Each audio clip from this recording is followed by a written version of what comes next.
What's up? What's cracking?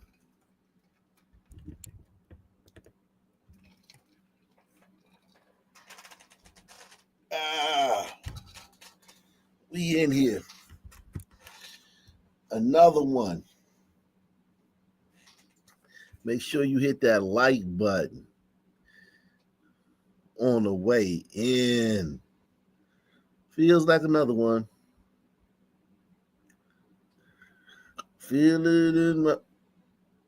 Oh. Feels like another one. Yeah, we in here.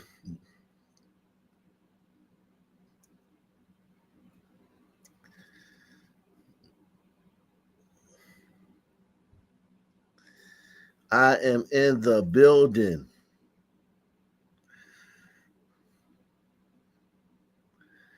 Ready to go. Got a great show for you guys, man.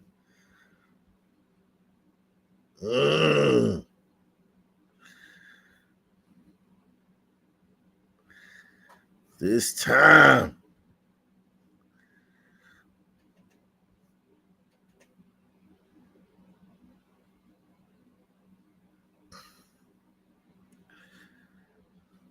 No time like the present.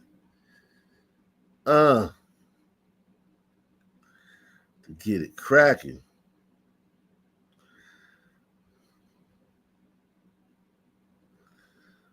No time like the present.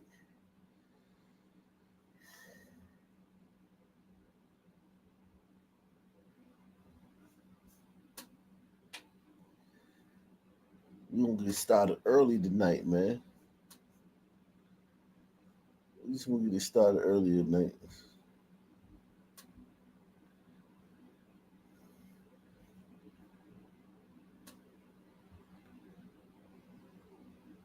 Salute to Gaussian Low, man. Gaussian Low in the building.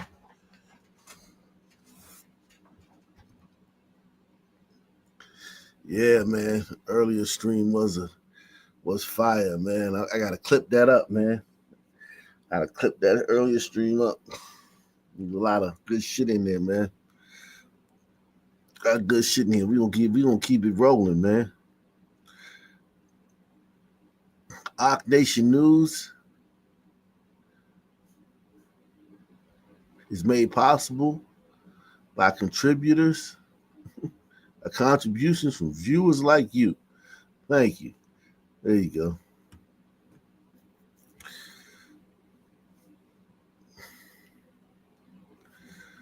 We got a lot going on here, man. I'm gonna talk to him, baby. I wanna know. Oh, say your name, baby.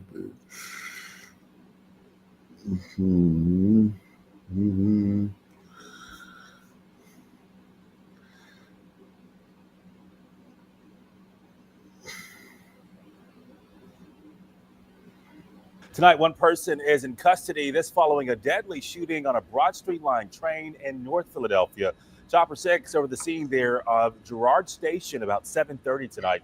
One victim was taken to the hospital where they later died. The entire incident was captured on a surveillance camera. The decedent pacing up and down the rail car when it appears without any provocation whatsoever began to strike the man who ultimately fired the weapon several times in the face and head.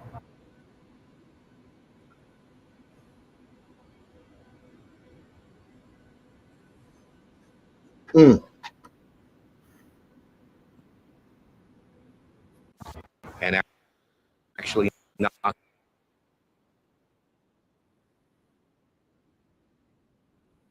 Everyone hit that like button. Smash that like button.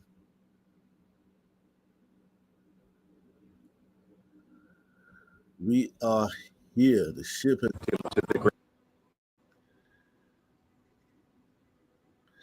The mother And continued to strike him. The suspected shooter was taken into custody and claimed that they acted in self-defense.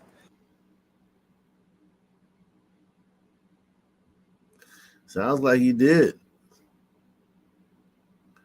because I want to have this conversation because I think it's one of the most fascinating things going on. Sounds like he did. First up, a minor traffic issue and a bad decision. That's what police say led to a shooting last night that cost a 43-year-old man his life. Thanks for joining us at 6. I'm John Brown. And I'm Marlisa Goldsmith. The accused shooter was actually surprised to find himself in cuffs. Fox 35's Chris Lindsay joins us live tonight. So, Chris, what led to this deadly interaction? Well, the man told investigators the car in front of him was going too slow, so he tried to pass. That started a back and forth between the two drivers. Words were exchanged, and moments later, shots were fired. That fine probable cause, your bond is set at 9.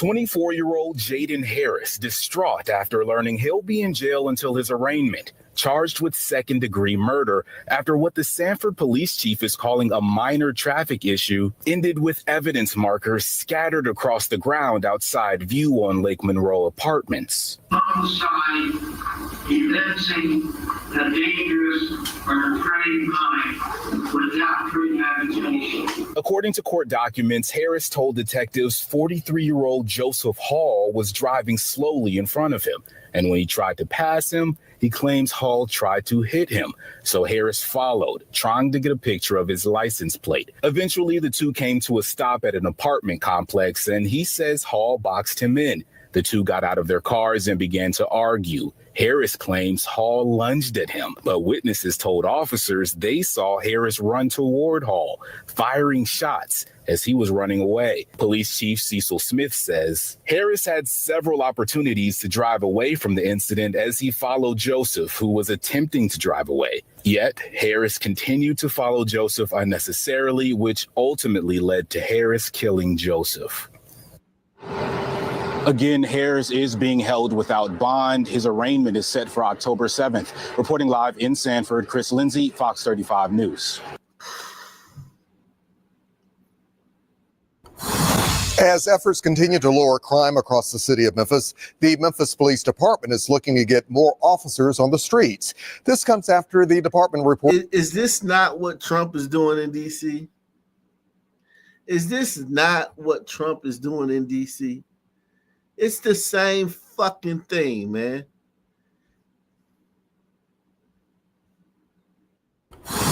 As efforts continue to lower crime across the city of Memphis, the Memphis Police Department is looking to get more officers on the streets.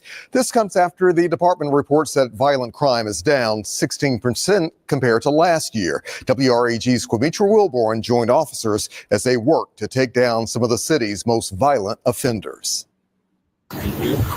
Lord, we just pray at this time that may you give us wisdom and understanding, Father, to do our job well. Starting the day off with a prayer. When we go somewhere, I just follow him. And a plan. These officers with the Memphis Police Fugitive Unit prepare to confront some of the city's most violent offenders. We do have a couple of individuals that we are going to look for, and that's what we're going to do today. Lieutenant Nicholas Dandridge is the unit supervisor and brings 24 years of experience to the team. They saw a need for the fugitive unit to grow, to evolve, to go after more violent offenders. And they asked me to do it. Your news leader was given an exclusive opportunity to ride along with the unit as they worked to clean up the streets. From North Memphis to Orange Mound to Whitehaven, officers executed multiple warrants and arrests as curious bystanders watch in the distance. Every time we go to an address, safety is our number one priority. So when we go into these locations looking for these violent offenders, we do everything in due care. Just now, we watched as Memphis police officers with the fugitive unit conducted an arrest at an apartment unit here in the Highland Meadows apartments. The suspect is accused in a homicide that happened back in May. Lieutenant Dandridge tells us this is just one of the many arrests his officers conduct every single day to build a stronger, safer Memphis. 26-year-old Ladarius White was taken into custody accused of killing a man in Hickory Hill. According to police, White got into an argument with the victim, which ended with White shooting the victim several times. He's now charged with second-degree murder, aggravated assault, and theft of property. MPD says this year alone, the unit has made more than 1,000 arrests and cleared more than 1,200 warrants. And while they've made 1,000 arrests and cleared 1,200 warrants. These are heroes, man. Yo, we need to throw a fucking parade for these people, man. 1,000 arrests of these jigaboo ass fucking Satan spawns.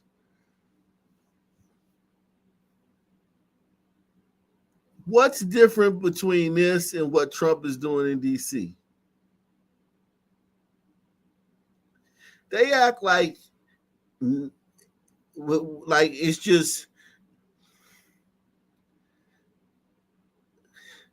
like if it wasn't for Trump, there would be no policing going on.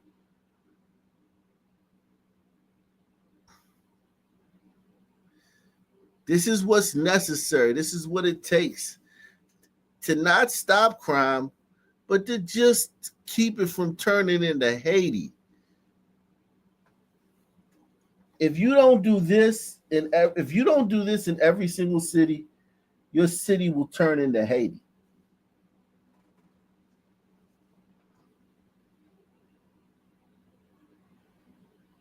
Right. You said it's barely making a dent in Memphis, but imagine if they didn't have this. Imagine what it would be like if they didn't have this.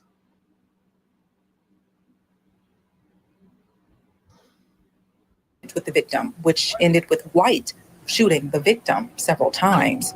He's now charged with second-degree murder, aggravated assault, and theft of property. MPD says this year alone, the unit has made more than 1,000 arrests and cleared more than 1,200 warrants. And while all the arrests we witnessed ended peacefully, Lieutenant Dandridge says officers never let their guard down. We've been shot at, stabbed, spit on, attacked. So every scene has potential to be dangerous. So that's why we train weekly. And we always make sure that every day that we're mentally focused to get the job done. And someone may ask and look at this and say, well, why still do it? Because somebody got to do it. And Lieutenant Dandridge says their work is far from over. And this is why they are working to add more officers to the force to help make their home a safer place. At the end of the day, if we don't do it, who's going to do it? You know, we got to make our streets safer and get this crime done. Reporting for your news leader, Quimitra Wilborn, WREG News, Channel 3. And as you just heard, the Memphis Police Department is hoping to expand its team tomorrow morning. Starting at 11 o'clock, the department is hosting the Hiring Expo at the Memphis Police Training Academy. All you need is your driver's license. The expo ends at 3 p.m. A lot to get to this half hour, but first, he shot and killed an Akron woman in front of her two small children and then left the state. But police caught up with Denzel Pope and a jury convicted him. Today, he learned he could spend the rest of his life behind bars for the murder of Paige Kalich. Now, her loved ones confronted Pope during today's sentencing hearing, and News 5's Bob Jones was there. I don't need to tell you what a monster is, because I'm sure every time you look in the mirror, you see one. When given the chance to confront Denzel Pope, the man who murdered Paige Kalich, her closest friends, You're deeper than a coward, you are nothing, did not hold back. Cold toll. She paid the cold toll, man.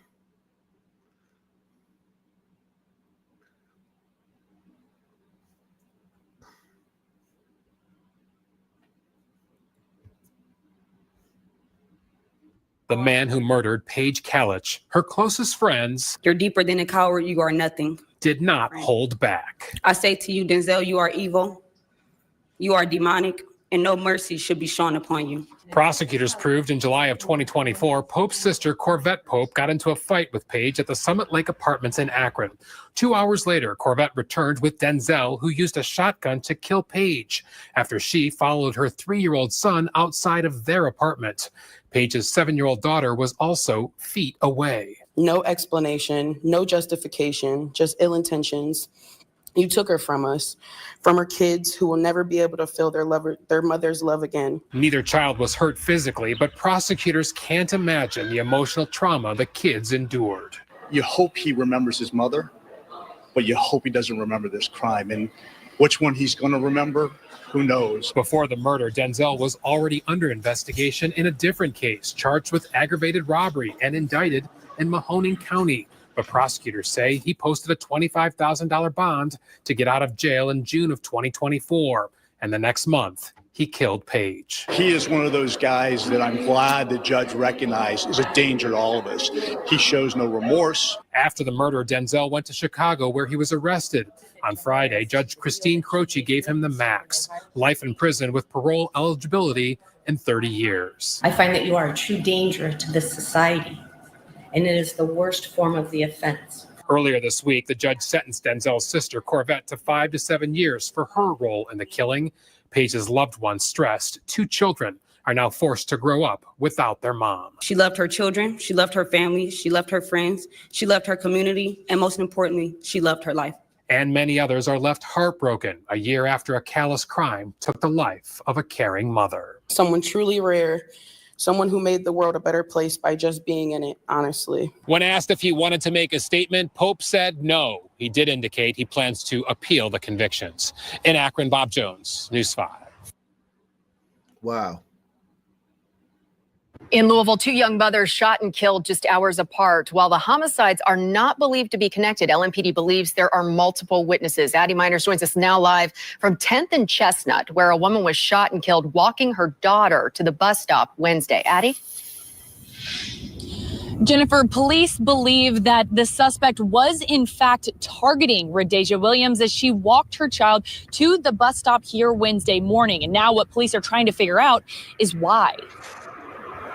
After reviewing the surveillance video, in my opinion, it is clear that the shooter directly targeted Miss Williams, taking aim at her and firing shots at her from a good distance away with no other targets nearby. Now, Lieutenant Les Skaggs says LMPD is trying to figure out why 24-year-old Rhodesia Williams was targeted as she walked her daughter to the bus stop at 10th and Chestnut Wednesday morning, and by who. The individual that was charged for the first day of school, he was present at the scene. We interviewed him. We were able to determine through video surveillance that he was there, but we can clearly see in the video that he was not the shooter this last Wednesday. Police are now looking for this suspect, who they believe pulled the trigger. That's the one that the dad turned in. That's the one that the dad turned in right there. That's the son. Yesterday. The black dad turned him in.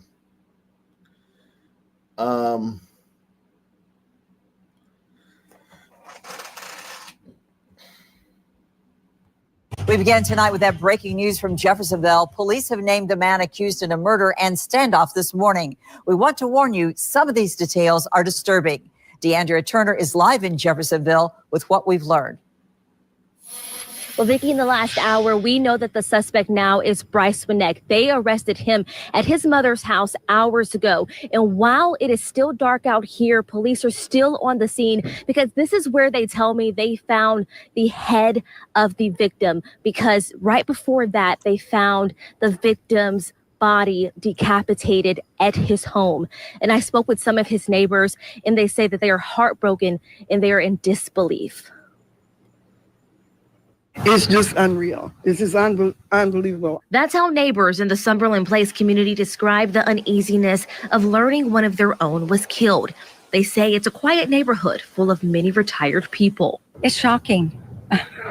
It's because this is a safe neighborhood. Jeffersonville police say just before 10 a.m. they came there for a welfare check, but instead they found evidence the man they were checking on had been murdered. We have a family that was affected as a result of this here. So let's think about the family amongst us in our community. That discovery sent officers about a mile away to Callaway Drive. Police say they tracked down an armed relative of the victim, who they say went into his mother's house and refused to come out. We immediately set up a perimeter, and after about a 4-hour standoff of trying to communicate with the person inside, we were able to have him come outside where he was detained and taken without incident. Now, as investigators piece together what led up to what they are calling a horrific crime, it's reminders, neighbors say, that no community is immune to heartache. When families have issues, it can hit anywhere, just anywhere. So it's sad. And Vicky, police have yet to release the name of the victim in this very tragic incident. For now in Jeffersonville, Deandrea Turner, WLKY News. I will give a summary. So.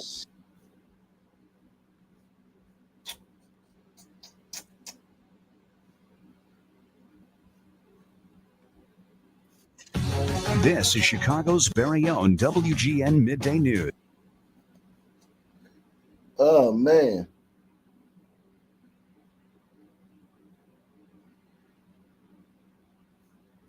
So much going on, man. Jeez. One woman is now facing a manslaughter charge after allegedly killing one person and injuring 3 others in a hit-and-run crash earlier this year. Taquincia Harris said she hit a deer. Who? Taquincia Harris said she hit a Earlier this year. Taquincia Harris said she hit a deer when she put her Earlier this year. Taquincia Harris said she hit a deer when she put her car in the shop for repairs. News 2's Destiny Beasley details what prosecutors say happened. Just months after the deadly hit-and-run in Long Plank Road, District Attorney Hiller Morris says with the help of the prosecution team and investigators, they were able to upgrade the charges against Taquincia Harris. They felt that, based on the evidence that they found, that the charges should be at least considered for second-degree murder or manslaughter or negligent homicide. District Attorney Hiller Morris says the evidence in the deadly hit-and-run on Plank Road presented to the grand jury led to 35-year-old Taquincia Harris now facing a manslaughter charge, in addition to 2 counts of felony hit-and-run and obstruction of justice. In March, Harris allegedly struck 4 people with her blue Chevrolet Trailblazer. 3 people were injured, and 22-year-old Laderica Stewart was killed. Officials say after the crash, Harris took her vehicle to an auto shop to fix the front of her vehicle. She told the mechanic she had hit a deer. In an affidavit, Baton Rouge police say Harris's vehicle was traveling 52 miles per hour in a 40 miles per hour zone. Moore says this evidence was key in pushing for the upgraded charge. And there was a death that was involved, and there was some speed as a factor. In Baton Rouge, Destiny Beasley, WBRZ, News 2. Jeez. Jeez. Sisters just reign in terror. Reign in terror. She was just filling up her tank after running out of gas on I-696. It's best that she just sit down and do her time so she could think about what she did to my daughter. And I hope she feel bad for what she did. I really do. Her heartbroken family looks on as a woman is charged with hitting and killing a beloved daughter and just taking off. Nataria Smith was hit and killed Sunday morning. Taquincia, Nataria. This is one of them nights, man. Shout out to Pinky Brown, man. Pinky Brown in the building. Salute to Pinky Brown. Hot Stuff says, hit the like if we need a new crime bill. Jeez. After 1 a.m. We thank you so much for being with us. I'm Kimberly Gill. And I'm Ty Steele. Yeah, police say the suspected driver of that car, Megan Hamilton is her name, never returned to the scene. She never called 911, and she just kept driving after the crash. Let's go to Erica Erickson live for us tonight with the very latest on the investigation. And Erica, you also spoke to the victim's family tonight? Yeah, that's right.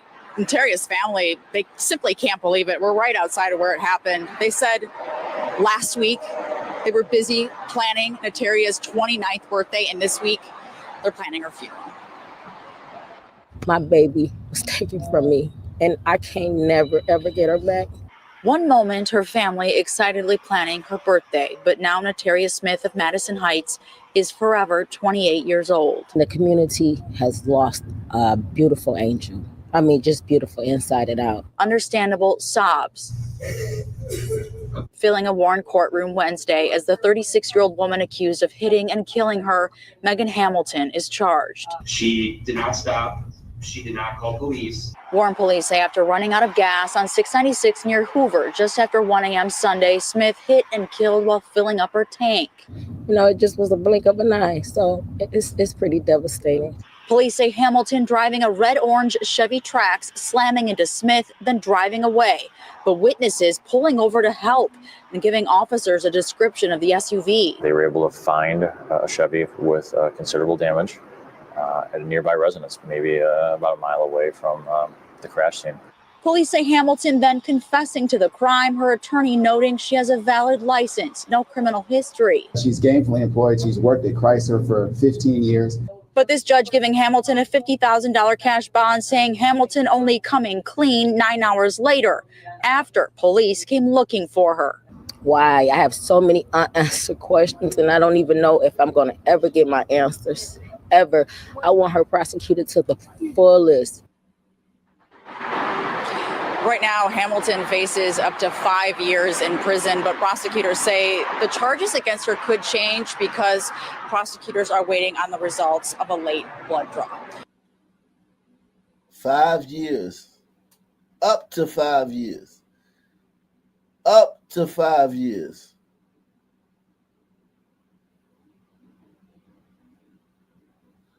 Wow.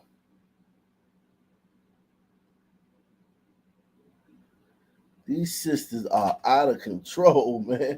Don't worry, we're going to get to DC in a minute, man. Everybody hit that like button, man. Smash that like button.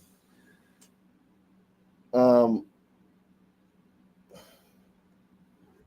right now at 3:30, a woman is behind bars after police say she threatened to shoot another woman in the school drop-off line. And she faced a judge this morning on a number of charges. Local 10's Roy Ramos live in Miami with the latest on the case. Roy. Louis and Janice, yesterday, the first day of school for Miami-Dade County students. And this mother says she was just trying to cross the street with her son, who is autistic and unfortunately doesn't walk very quickly. Well, she says that is what enraged another mother who then threatened to shoot her, she says. She said, I'm going to tell you this. You have one more thing to say. Just say one word and I'm going to shoot you in your face. Jennifer Escobar reliving the terrifying moment she came face to face with 39-year-old Erica Cruz, who allegedly threatened to shoot her. That's one rough looking chick, man. That's one rough looking woman right there, man. Jeez.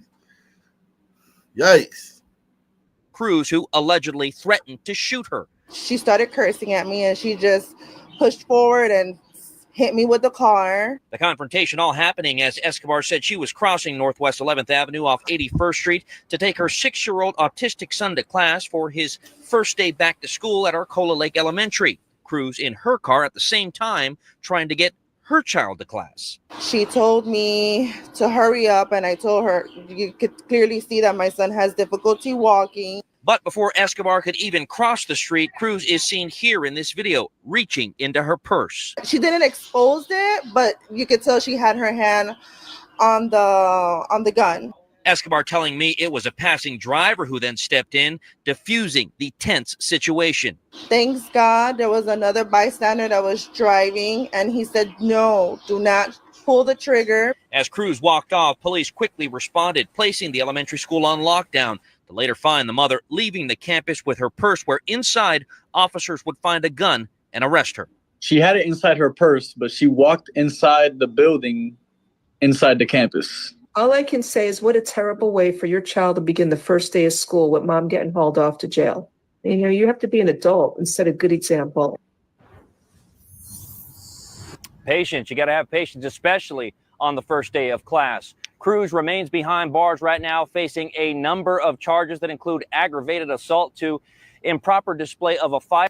Why sisters so goddamn thugged out, man?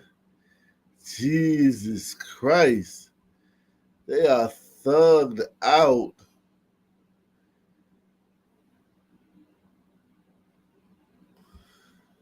They are thugged out.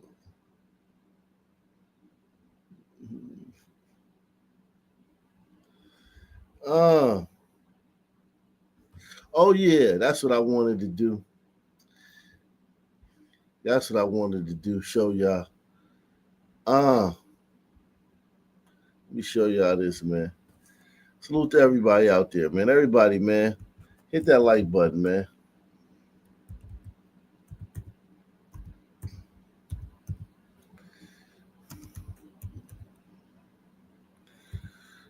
Hit that like button, man. Hit that like button, man.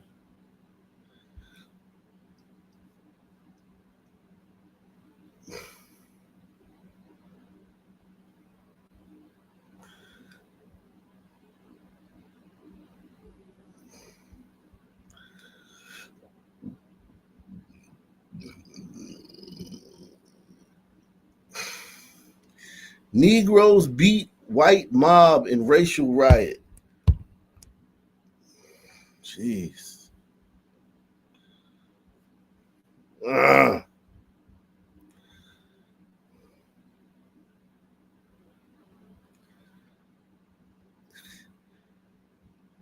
Hezekiah News. Here we go. All right. 1957. Jeez.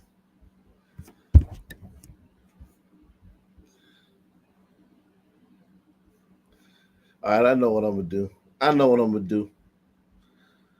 I know what I'm gonna do.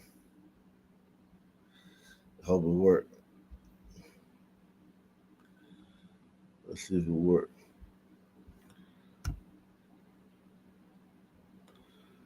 All right, there we go. There we go. We bring you this good old lynchings. These old lynching stories, man. Everybody hit the like button. Negroes beat white mob in racial riot. Defeated attackers hospitalized. Many hurt. 1957. Gloucester, South Jersey. A seething, angry mob of more than 24 white men, hell-bent on beating up several Negroes, invaded a crowded Negro tavern. Angry mob of more than 24 white men, hell-bent on swinging, fist-flying, major-sized riot, which resulted in several of the belligerent whites being treated at hospitals for their injuries, while the others fled home thoroughly beaten.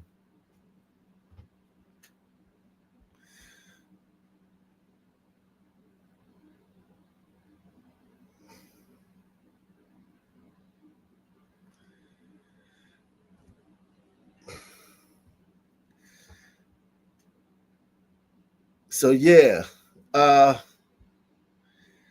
reason the mob of white men chose to descend upon the Ankle Inn located at Water Street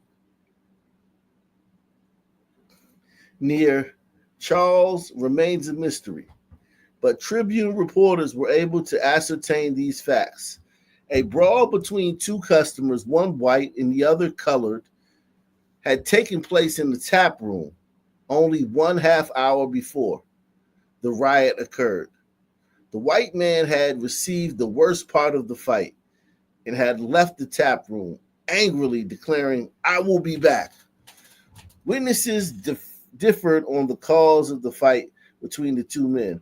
One said that the brawl had started when the Negro had approached the white man believing he knew him. When the Negro asked the white man if he hadn't met him before, the white customer responded by calling the Negro a name which the Negro resented. The Negro allegedly struck the white man after the insult was made, according to the witness. After the fight, the beaten white man left the cafe and returned 1/2 later with the mob. Some of the whites came into the bar and began to mill around, while another group stationed themselves outside the establishment. According to the witnesses, every time a Negro would pass one of the whites or left the bar, he would be molested. As a result, the riot started outside of the cafe. Wow. So this is 1957. Negroes beating the shit out of white people. Now, the white people started it, but the Negroes finished it.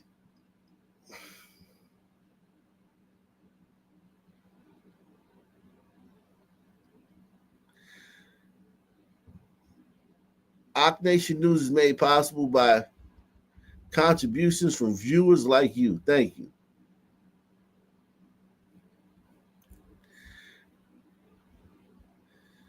Hezekiah got some fire today. Shout out to Hezekiah, man.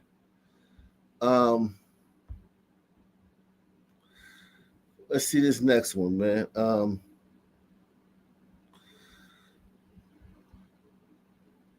Just to go to show you, blacks been wild, man. Blacks, I don't believe Jim Crow was bad. I don't believe Jim Crow. I believe Jim Crow was just, you can't use our shit. Y'all got to build your own schools. Y'all got to build your own movie theaters. Y'all got to make your own transportation systems. You can't use our shit. That's the only thing that was bad about Jim Crow. You can't use our shit. A Negro mob after a black. Seaford, Delaware. Seaford, Delaware, August 12th.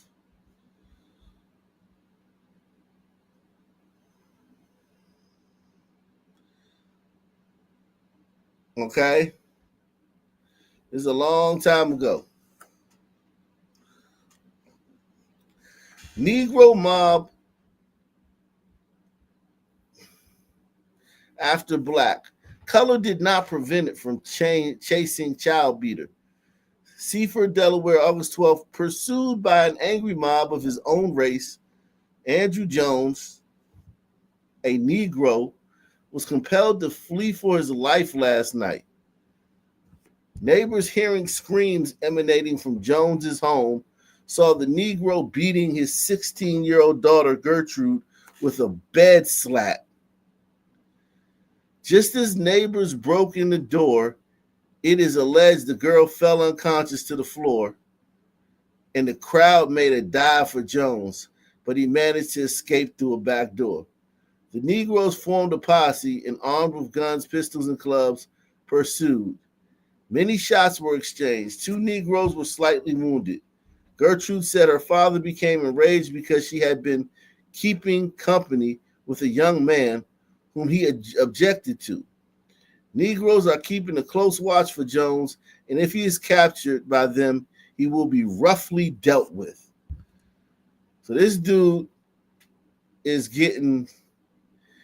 he was beating his daughter with a bed slat. And they heard, and neighbors heard the screams emanating from the home, and they came over there and tried to lynch the dude. Wow.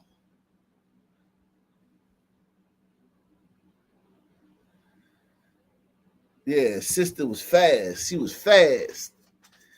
Pops caught her in the bed with a young YN, a prehistoric YN, man. A Jim Crow era YN. He tried to beat it out of her. Beat the lustful YNs out of her. You can't do that, Pops. You can't beat the lustful YNs out of sisters, man. It's futile. It's futile. Almost got his ass lynched. Sons didn't play back then, man. Jesus.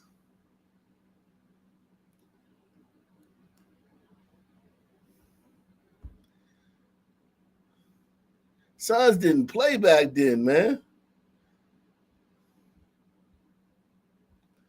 Shout out to R5D4 Bobby.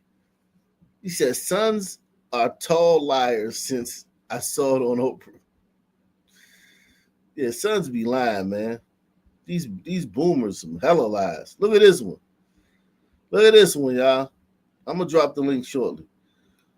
I just got to cook this up for a minute, man. I got cooked.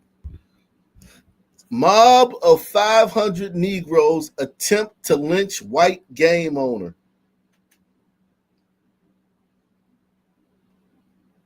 White cafe owner. White cafe owner. Mob of 500 Negroes attempt to lynch white cafe owner.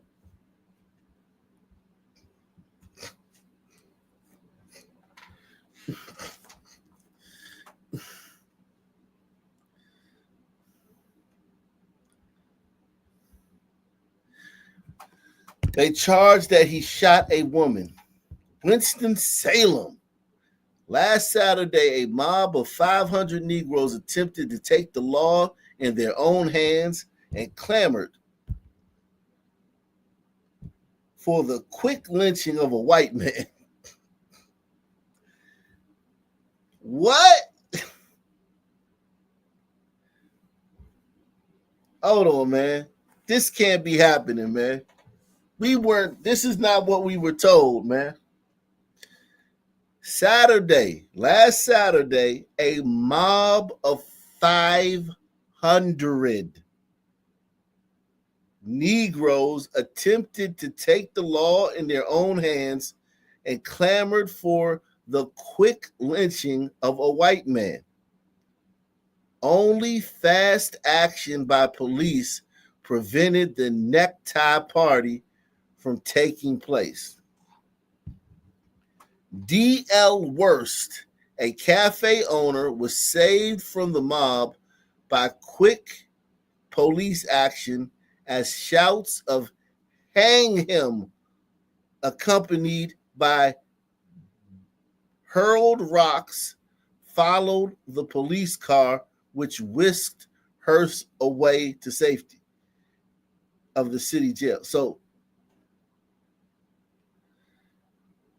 not only were they trying to lynch him, but when the police rescued them, they pelted the police with rocks.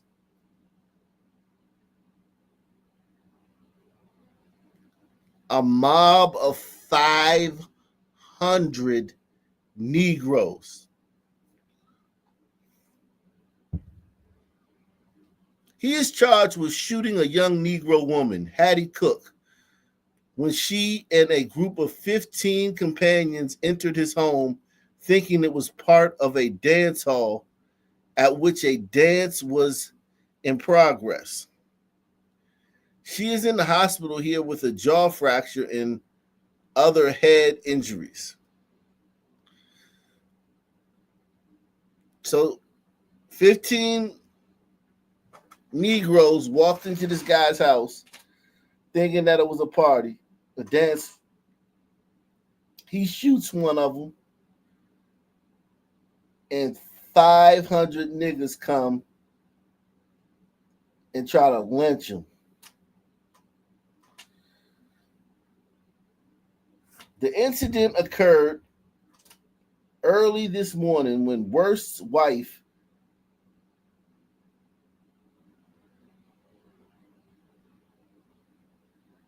told her husband that the group of Negroes had entered their apartment.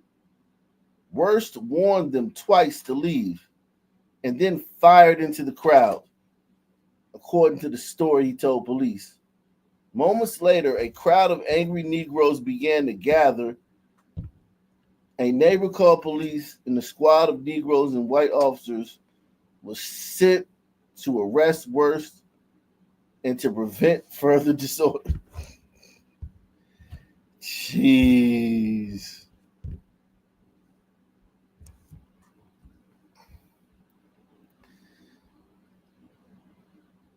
God, dog. Shout out to June Bug. Just, oh wow, I'm a member again. Thanks to who gifted me. Yeah, make sure you renew your membership. They're gonna ask you at the end of the month. You can support the channel that way. We need 10 people to share this stream. 10 people to share this stream on social media. 10 people to share this stream on social media, guys. Jeez. These niggas was wicked back in the day. I think the nigga was worse back in the day, man.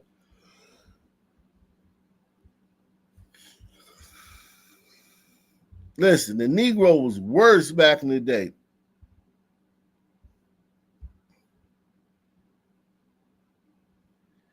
Yo, back in the day, niggas was worse, man. More scary than these niggas. These niggas today can't hold a candle to these niggas from back in the day.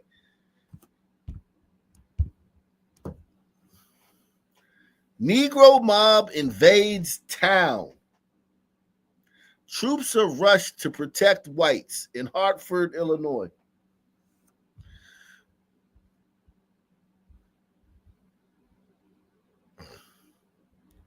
My Lord. Junebug says, thanks for doing the good work. Keep it up. Yeah, man. Salute to you, man. Supporting the channel, man. Ock Nation News is made possible by contributions from viewers like you. Thank you. Negro mob invades town. Troops are rushed to protect whites in Hartford, Illinois. St. Louis, Missouri, July 8th, Colonel Donnelly, commanding the 1st Regiment, Missouri National Guard, early this morning, was requested to send troops from Alton, Illinois to Hartford, Illinois to protect whites against a threatened attack by a colored mob. Hartford has been invaded by colored men armed to the teeth. Hartford has been invaded by colored men armed to the teeth. The troops left Alton at 1:15 this morning. According to the report received here, the whites at Hartford and at Wood River, Illinois, have barricaded themselves in their houses and are preparing to resist attack. Yo, what the fuck?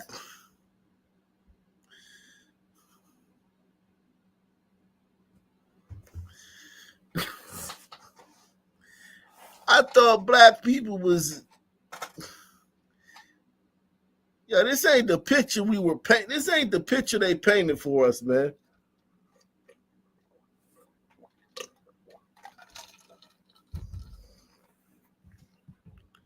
So when a nigga say, oh, back in the slavery, back in the day, man, back in the day, what? Back in the day, white people used to, we just getting white people back. Getting white people back for what?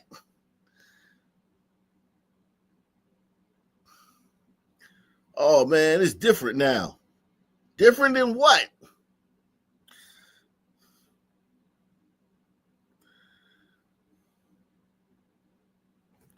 Let me drop the link, man.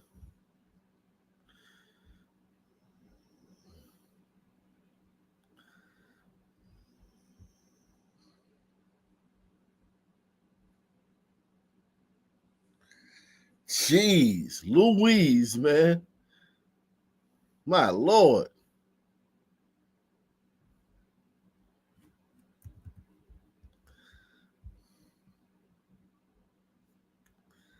My Lord. Salute to everybody out there, man. Everybody hit that like button. We need 10 people to share this stream, man. 10 people to share this stream on social media. Bishop Ungawa, are you gay? Are you gay? Are you gay? Why are you gay? Why are you gay? Jeez.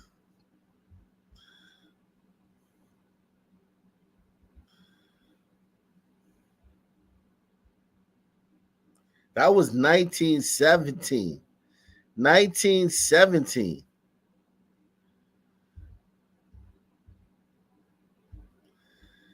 Jeez.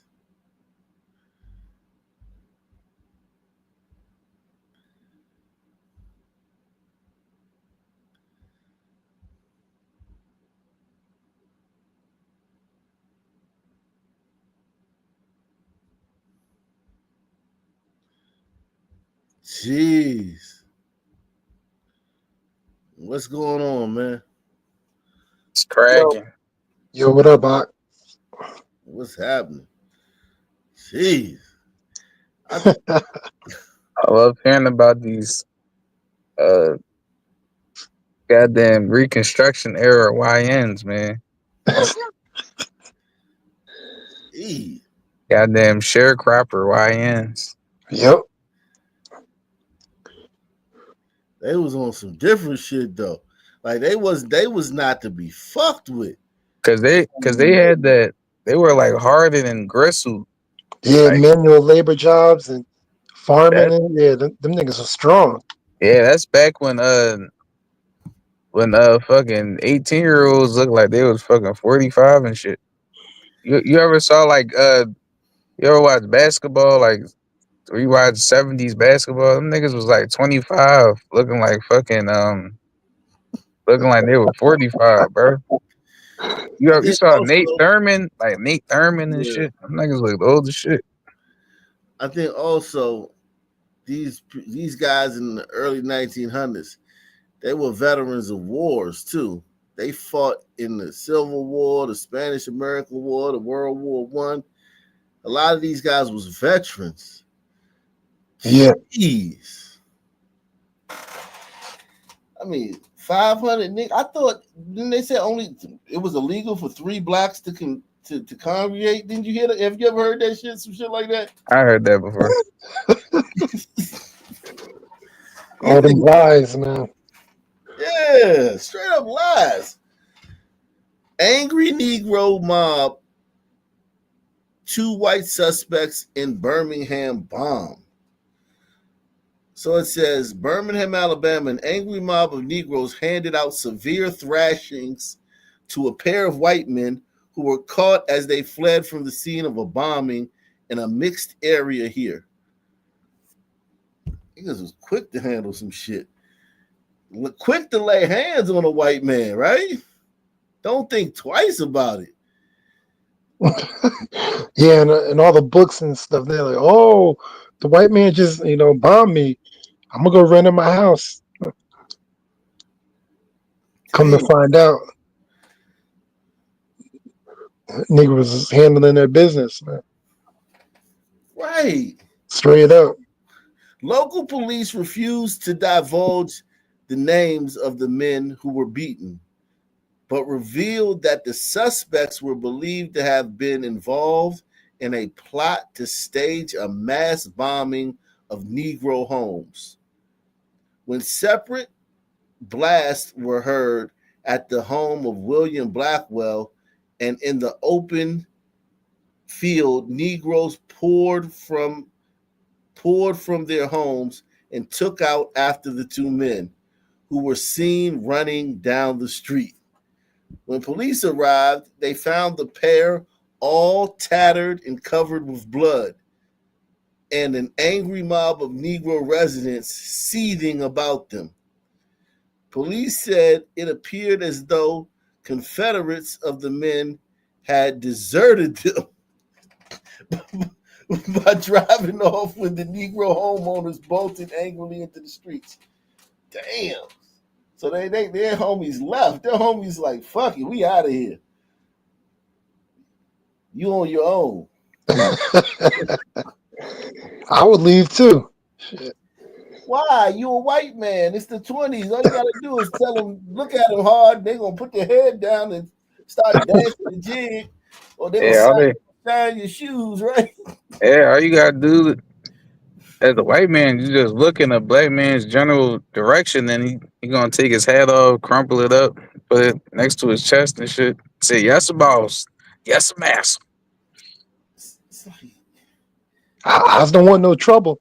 I was just a black man's who's at your service, about I just a little dumb stupid Negro at your service, white man, Mr. White Man. Wow.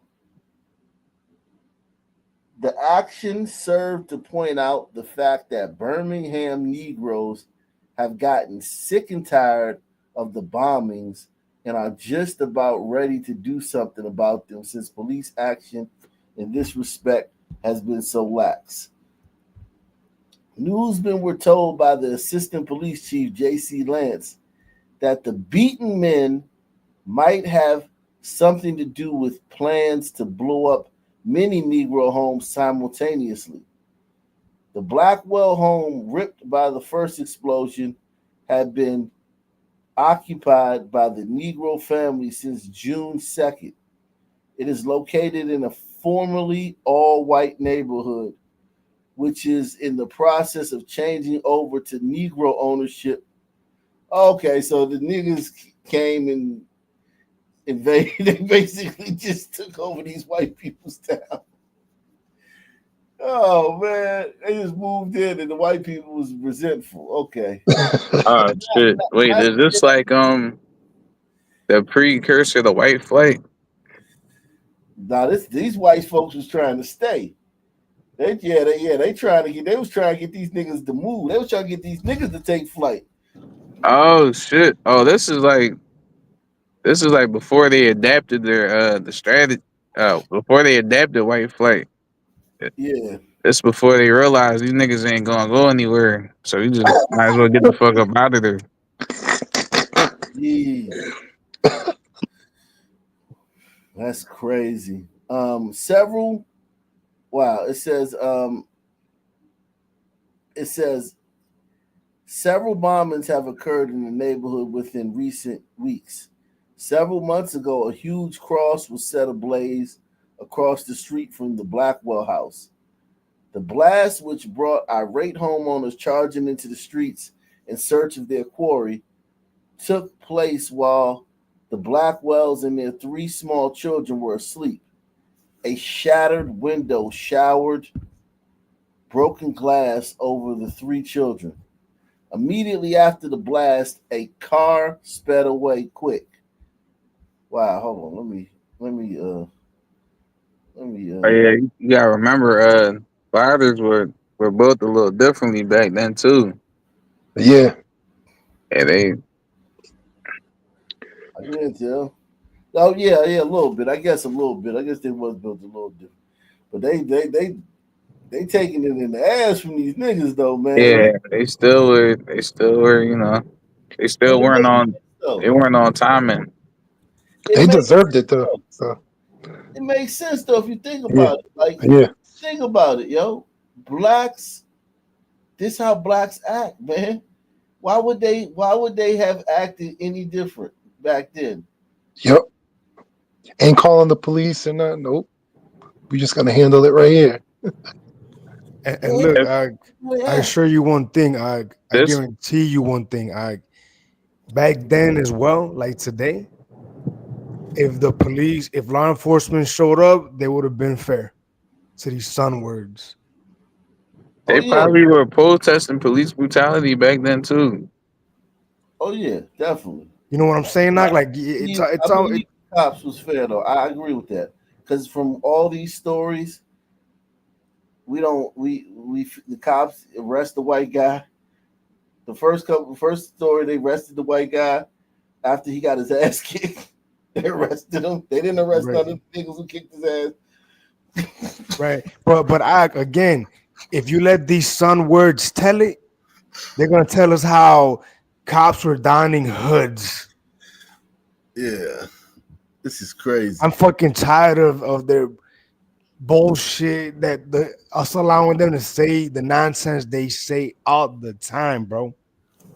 Well, shout out Remember, to Hezekiah. Shout out to Hezekiah for posting this, man. But go ahead. according to niggas, the police were made solely to Yeah, slave as catchers. Like slaves, right? slave. Like the police weren't a thing. Nobody thought of the concept of a police force until they said, "Damn, we got some slaves that need to be fucking rounded up." So Right. Back then, look, we all know this. Everybody on this panel knows that back in 1885, a degenerate son were committed a violent act. The cops arrested him, and the son people protested. They were upset about this degenerate getting incarcerated. Tell me 1885. Tell me where you heard that story before. No, but tell me, would you be? I mean, that's what I guarantee you. That's what happened, bro. Yeah. What has changed, bro?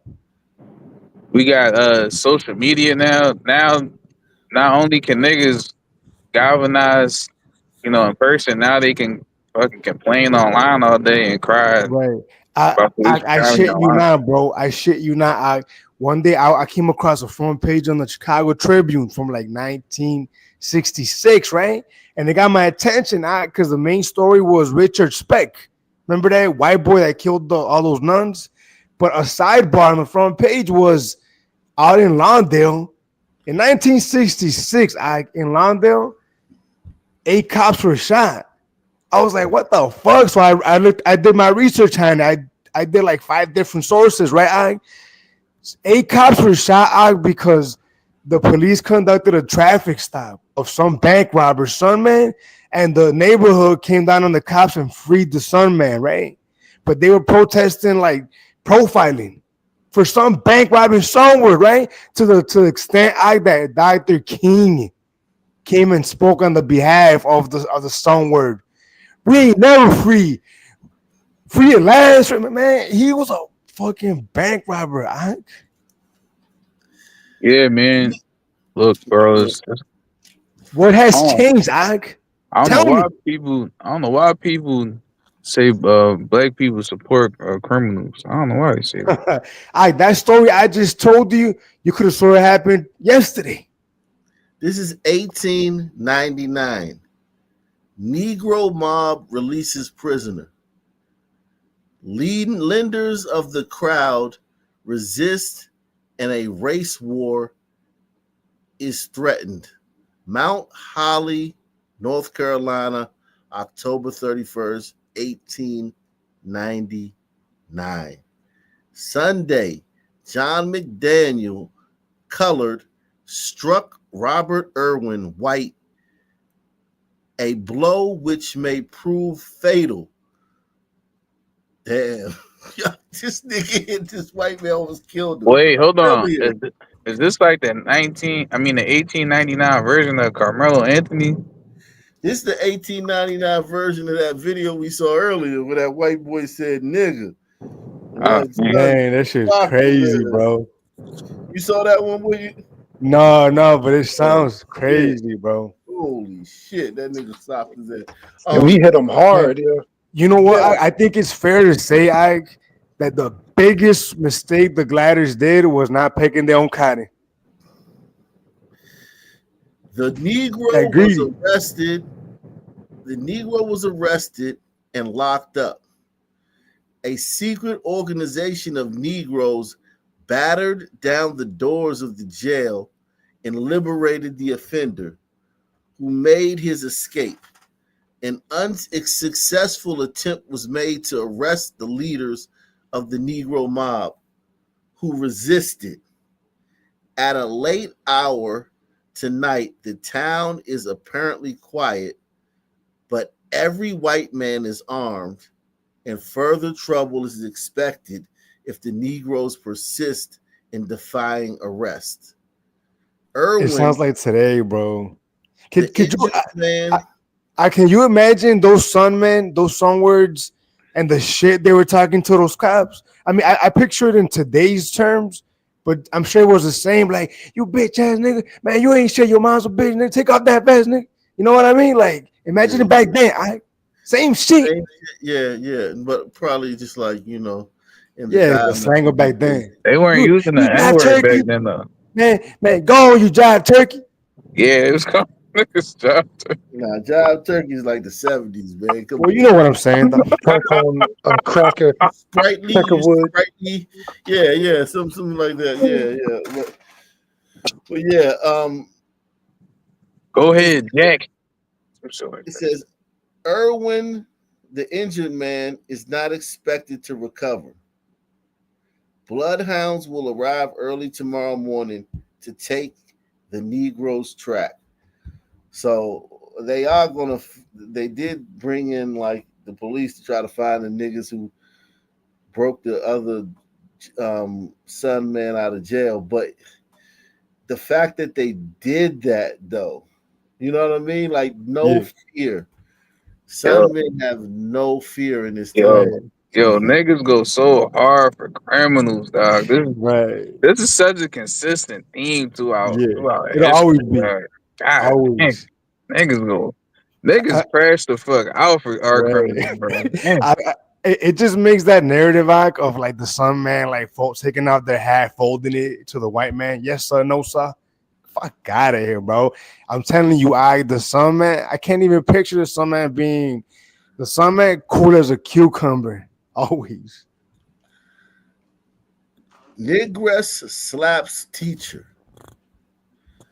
Damn. Negress. That was The female of the species. I like This is that. I like that. I do like that. It kind of sounds hot. 1905. Negress slaps teacher. Attack on school mistress stirs race feeling. Oxford, Pennsylvania, February 12th. That could have been today, Ag. Charging that Negro children were discriminated against in the public schools of Hopewell, Pennsylvania.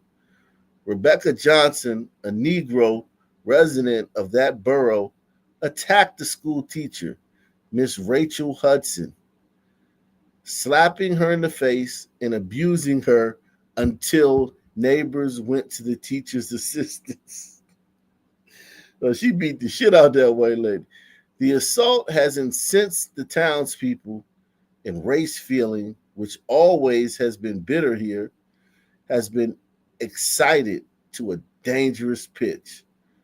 The woman who attacked Miss Hudson was fined by a local magistrate. Miss Hudson, who is 19 years old, is the daughter of Thompson Hudson, a prominent citizen of Hopewell. So this black lady beat the shit out of this white woman who's the daughter of a prominent citizen, and all she got was a fine. Damn. Now, is that slang for like a hanging? No. Fine. They fined her. Well, ain't that a bitch? Yo. God damn. This shit is crazy, man. Beat the shit out that white lady. Remember that one Sun teen who the glider queen took away his iPad or something, so he beat her into a coma? Yeah. The big 6'5" Negro. Yeah, the big head young boy. Yeah, just the baby. Jeez. A big baby. Wow. You talk about some things never change. Right. Lord have mercy. You almost gotta respect it. I mean, I'm a man that appreciates consistency. Almost. You know what I mean? You don't respect. I respect the hell out of these sons back in the day, man. Yo, they was from thinking we was just running around with our head down. A white man could come up to like 10 niggas and just be like, "Boy, part ways. Get out of here, boy. If I see you around here again," and all the sons are, take their hat off and put their head down and run away. Yes, sir, boss. Right. To hearing these niggas was on some you know what's one of my gang shit. Yeah, you know what's one of my favorite. Think about this, because they always picture a young son man being disrespected by an old glider man, right?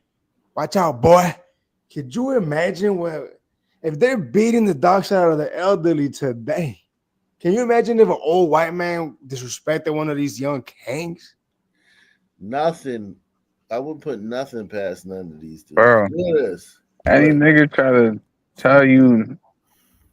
to give you a fucking narrative of a goddamn era of soft, dainty sunmen, like you should automatically be offended.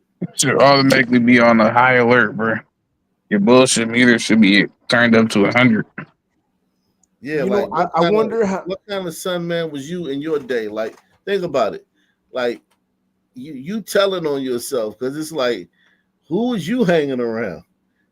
Like, because like it was 500 niggas that was ready to get active. What niggas was you hanging around? When y'all was getting chumped and shit, like by white people.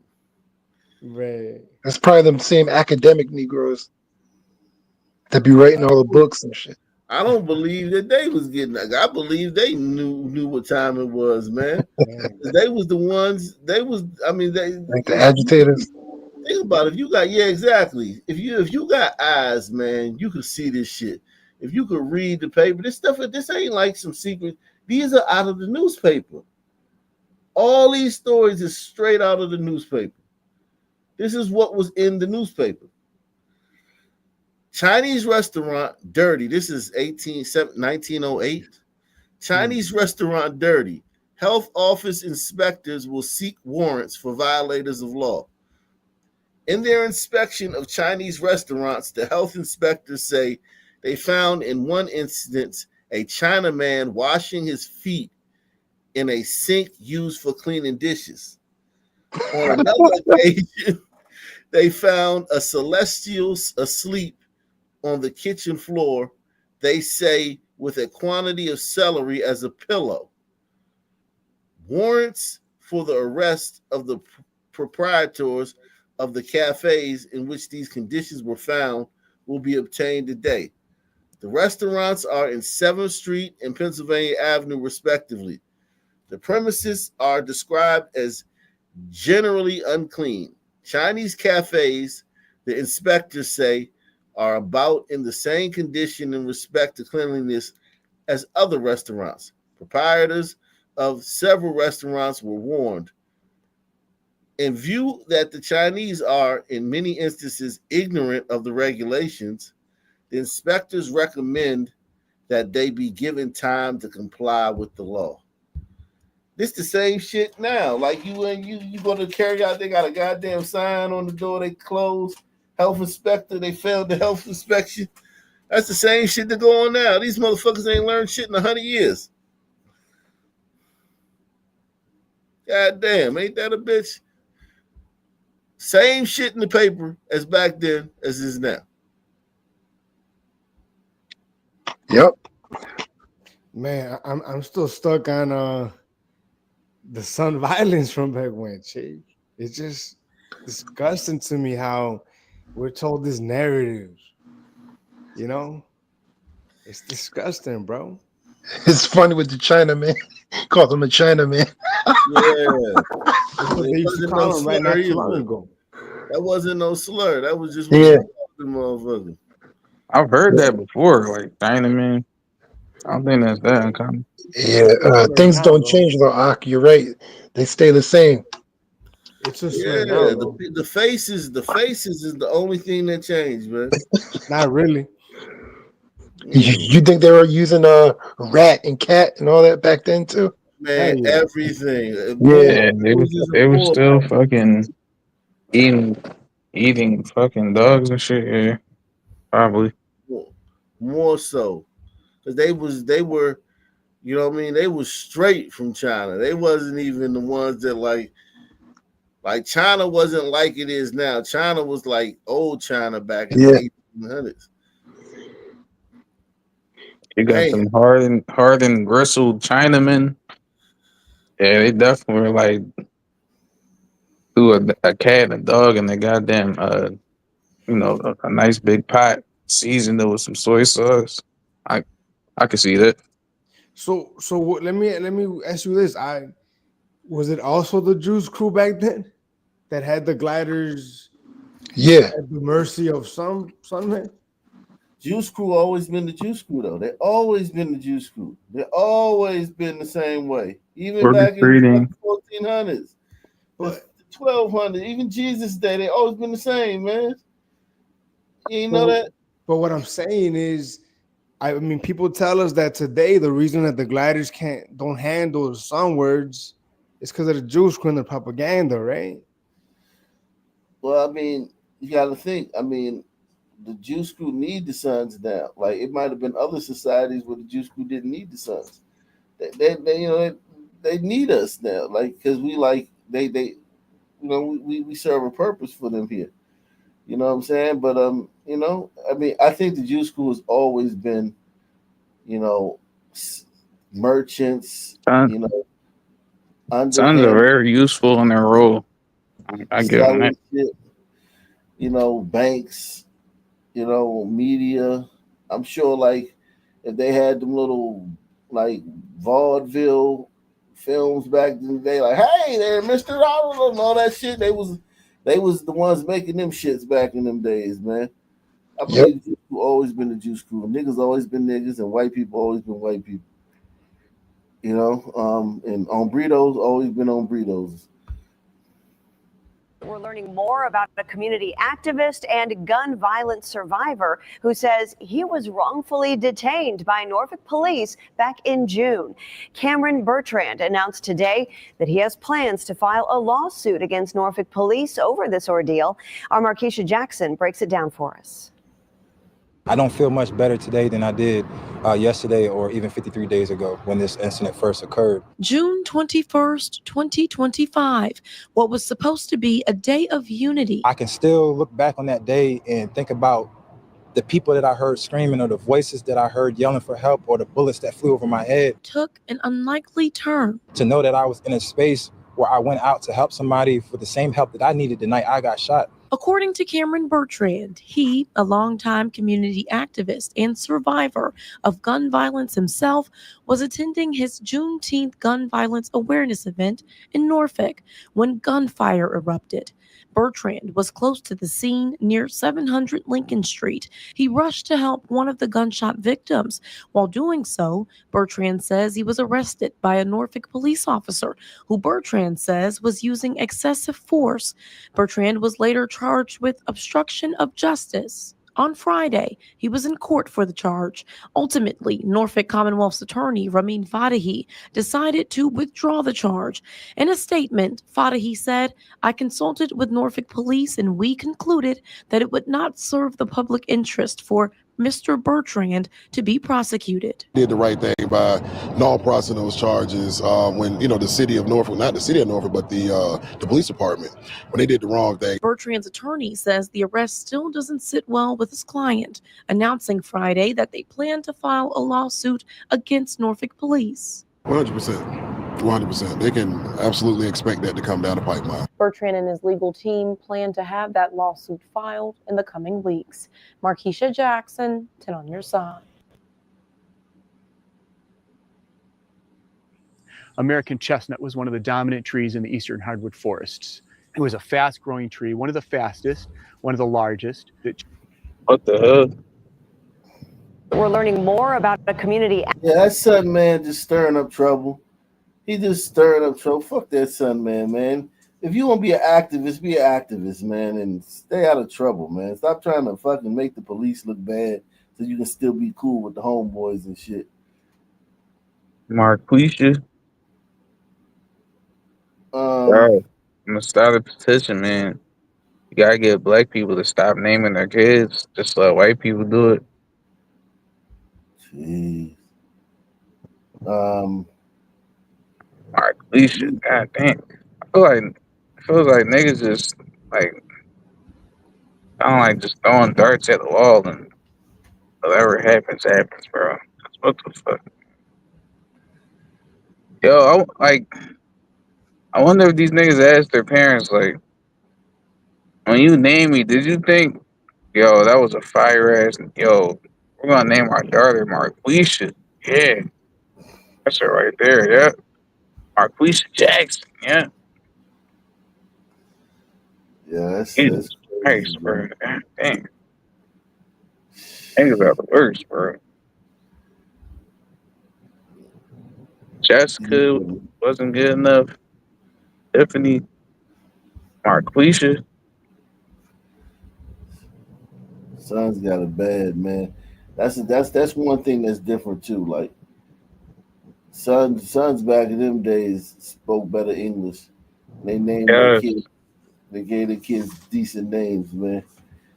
They give their kids decent names like like Linford or you know, Cletus, yeah. Rufus. Yeah, it was very, very distinguished names, man. They were very they were they were distinguished in a way that only way they could be, man. To be sons, they still were sons, but they was just a How different. can how can you like? Sorry, man, Marquise is just not an honorable name, bro. Just sounds ratchet as fuck. It sounds like chaos and Marquise. Yeah, it sound like your parents should be slapped for doing some stupid shit like that. Let's see. Yeah, man. Let's see this one. Let's see what's going on. And for the first time since the Trump takeover in the district, a new juvenile curfew set to go into effect. And protests continue to grow, calling for federal officers to get off the streets of D.C. Our team coverage continues with Nana St. Bonsu live in Northwest. Nana. Hey, Kenneth, and yes, just about a block away from the courthouse, a group of protesters hit the streets. They are asking and speaking out against President Donald Trump's federal takeover of D.C. Now, the organization, they're called Free D.C. They say they want their city back. Dozens of people marched outside MPD headquarters, holding signs and even chanting, D.C. is ours. Organizers say they will continue to protest as long as federal law enforcement is in their communities. He has a job as the president of the country, and so how about you focus on that? Crime is a problem. Guess what, guys? In the United States of America. How about that? Not just in Washington, D.C. All They right, proud Kenneth, of and this you brought up country, that huh? curfew. There is a new curfew that will be set in place starting at 8 o'clock tonight in Navy Yard. Now, these curfews aren't new. We've been covering them the entire summer. But what makes this one new, it's the first time a curfew has been set in place during this federal takeover. So this whole week, we've actually seen federal agents from the DEA, FBI, HSI monitoring the Navy Yard area. But today, we know they're going to be out there. But this juvenile curfew will be set in place starting from 8 to 11 p.m. And then that citywide curfew will go into effect from 11 into the early hours of the morning. This is a weekend curfew, so it doesn't expire till Monday. So this is something that we will be looking at again at Navy Yard area. We've covered a number of stories when it comes to juveniles gathering in large groups, creating disturbances. So we will see what takes place there today, but we can definitely expect that federal law enforcement as well as MPD there, guys. Oh man, are looking for your help to identify. man, the DC stuff. I think people pretty much accepted it now. It's like they adapted to it. It's regular life now. Just move on and deal with it. That's how you have to be with sons, man. You can't give them any inch. You just got to keep pushing.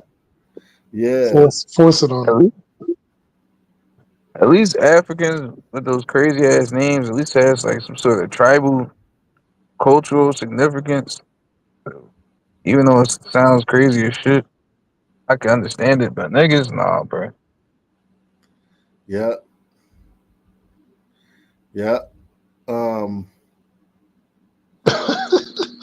Yeah, I can imagine if Trump was like, "Well, maybe I shouldn't do this." Oh man, it would just infuriate the mob. Yeah, he got to You go hard, man. can't show any weakness. Yeah, overwhelm them with boldness, man. That's what you gotta do. Overwhelm them with boldness. The breaking update on Tuesday's police-involved shooting in Flatbush. We now know the identity of the second gunman, and both shooters now face federal charges. Good to be with you here on News 12 Brooklyn. I'm Amanda Bossard, and News 12's Daniela Rodriguez has the details on how prosecutors handed down those serious charges. A violent shootout in Flatbush Tuesday night has now placed 2 men involved in federal custody. Court documents from the U.S. Department of Justice identify them as 22-year-old Ednison Baudewi and 35-year-old Aaron Richard, both convicted felons released from prison just months ago. It's not every day I come out and I see those things happen around where I live. News 12 obtained surveillance video of the moment people ran for their lives. Prosecutors say the fight began with Richard punching another man, which led Baudewi to open fire and Richard shooting back. Officers patrolling the area heard the gunshots, and that's when court documents reveal they shot Baudewi as Richard ran off. It was kind of shocking to me because I haven't heard something like that happen over here since like 15 years. Police recovered this handgun, a 9mm Ruger, which investigators say was made outside New York State. Authorities say its ammunition was also made outside of state, which allowed Baudewi and Richard to be prosecuted in federal court. Good work by the police officer, the detectives. Nothing good that could come out of that something like that happened in an area like this. Baudewi and Richard both have a lengthy criminal history. Baudewi has prior robbery and assault convictions. Richard has a felony hate crime assault on his record. For now, though, both are being held without bail as they await trial in Brooklyn Federal Court. In Flatbush. Jeez. Man. Shout out to Eric S., man, Off Nation Hall of Famer. He says, I want to thank you, know who for coming up with, I want to thank you know who for coming up with the dehydrator. I've been making some great beef jerky. Oh, yeah, black people invented the dehydrator. Black man invented, white man stole it, though. They stole the invention. You know how that go. Whitey always stealing shit. Yeah, take our shit. You know, wasn't nothing a black man could do back in them days, man, but put his head down and crumple his head up, man. You know what I'm saying? Hey, boss, I just come up with another one. I swear. Spit in the wind. Yeah, man. Shit crazy. Here we go. Let's see some of this shit, man. So this Tatiana Martinez, a TikToker, influencer, and illegal alien, was arrested in Los Angeles today by federal agents during a live stream. She resisted arrest and was pulled screaming from her Tesla. Later taken by ambulance to the hospital before ending up in detention. Adios, amigos. Jeez. She was streaming. She was living her best life over here, just, you know, streaming and just in her car. Next thing you know, it's over, man. Going back to fucking Mexico.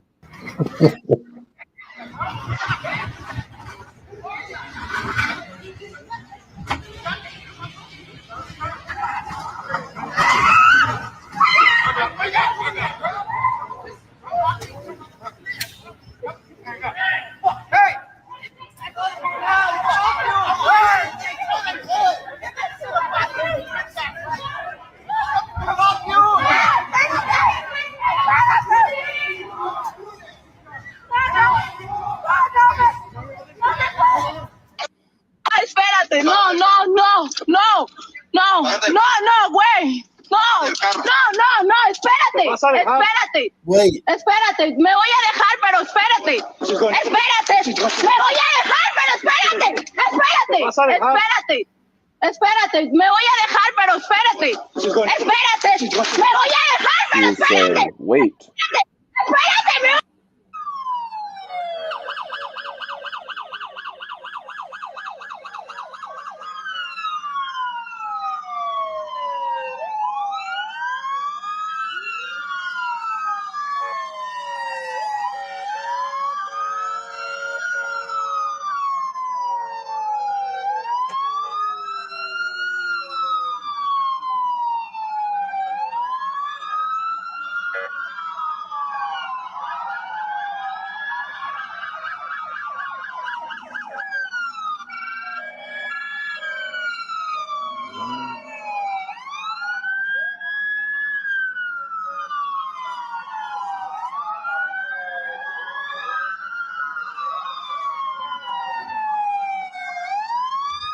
Wow.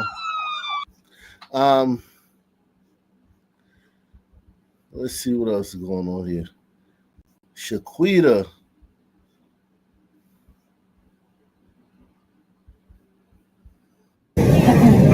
That hairline though.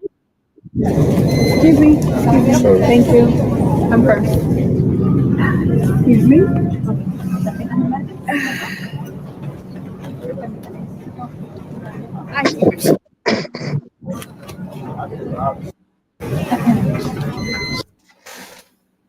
That dude.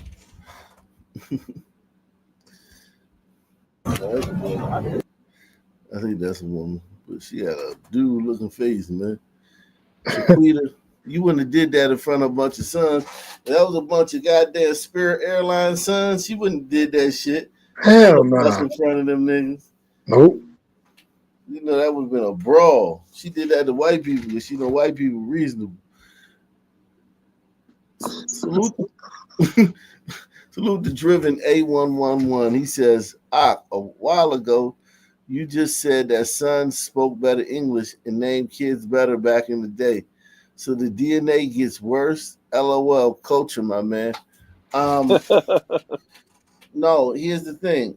Those people were faced with different challenges. They listen, white people was like, yo, y'all gotta get away from us. There was no segregation. And then white people created segregation because they saw the way sons was acting. Like they knew they weren't compatible. So sons building their own little shit, their own little raggedy shoe repair shop, their own little raggedy dry cleaner, their own little raggedy ass motherfucking notary public. Sons doing all that shit, their own raggedy ass tailor. Sons doing all that shit. They had to do that shit. Because the Slatters was like, you can't use our shit no more. If they did the same thing now, sons today would make some raggedy ass shit. Press one. They would make some raggedy ass versions of whatever the fuck they like. Like it'd be a raggedy, I'm talking about a raggedy ass like FedEx package drop off. It'd be like a motherfucking just a fucking house and shit. You could drop a package in a box and shit, and then niggas take it to the motherfucking like it'd be like some raggedy ass shit, man. It take a week and a Well, half to get I your know shit. Driven is not trying to be disingenuous, but very disingenuous. Why would he say it's culture when we're seeing some strongly similar behavior patterns? Because they did more because they had to, because they couldn't use white people's shit. They was more like independent. You know what I'm saying? They couldn't use white people's shit. But I mean, White no, people- but I mean, I don't know if you're arguing. I don't think you're arguing that culture isn't a factor. Of course, culture at the moment in time is a thing. Of course, but they make the culture. But they Sons make the culture. Right. Next time on the back. Yeah, where does this is culture come from? yeah, it was very disingenuous, sir. No one said culture has no effect on anything, bro. I don't think that was ever the argument. Yeah, it's not an either or here. Yeah, everything has Although, some sort of synergy to it. although it is a lot more DNA, Yeah, significantly more DNA. that's the point, bro. The point is that niggas say it's all culture, and that's where you're gonna always bump your head because you have to explain things They like try to completely deny and ignore DNA's role in it. Like so we're this is a classic example. White people commit crime because they're poor. All right. What about all the poor places where white people live at where they don't commit nearly as much crime? Right. Go ahead. Explain that. Go ahead. or just how they try Culture, duh. they try to embrace, Yeah. like the athletic manifestation of DNA. But once we try to discuss intellectual aspect of it, then it's like, whoa, can't do that. Yeah, Why the fuck? Why can't we at the very least contemplate and so discuss it? so black people jump higher because of culture. Right. Like, come on, bro. Yeah. They're faster because of culture. They're faster. They have more fast twitch muscle fibers because of culture. They're more Culture trigger breeds happy Nobody because would of fast argue culture. that. twitch. Yeah. Let me play this. This guy says he went to. This is a black cop being confronted by some people he went to school with back in the day. You was getting slapped. You was getting slapped in school. I told you do you something was getting slapped in school. I told you do something already. In school. I'm really him. You was no, you're not. You're a police officer. Yeesh. You're really a police officer. You talking about you really him? You really a police officer? You're really a police officer. You're really a police officer. Nigga, you talking about you really him? You talking about you really nothing. You was a whore. Bro, that was one day. So what? So what? He really knows you niggas up there. You don't even know me. No, you don't. Because you wasn't talking lies.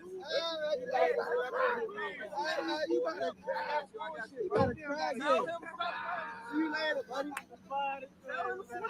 He ain't swinging on us. You the one that like that, bro. You said you like that 640 and all that. That's what I'm saying. You sick. You 640. You punched me so I could defend myself. You sick. Get the fuck out. You was getting slapped. You was getting slapped in school. Bro, I couldn't wouldn't even help argue himself. with these some words. I wouldn't even argue with them for what? Yeah. I'm not gonna. I'm not gonna argue with a dude that is unemployed, bro. That's what They're I'm not gonna losers. do. Yo, but I could see the same scenario in 1895, bro. Similar to it, where the Sunmen were antagonizing the lawmen. Yeah, a bunch of fucking losers, man. That's all, a bunch of losers.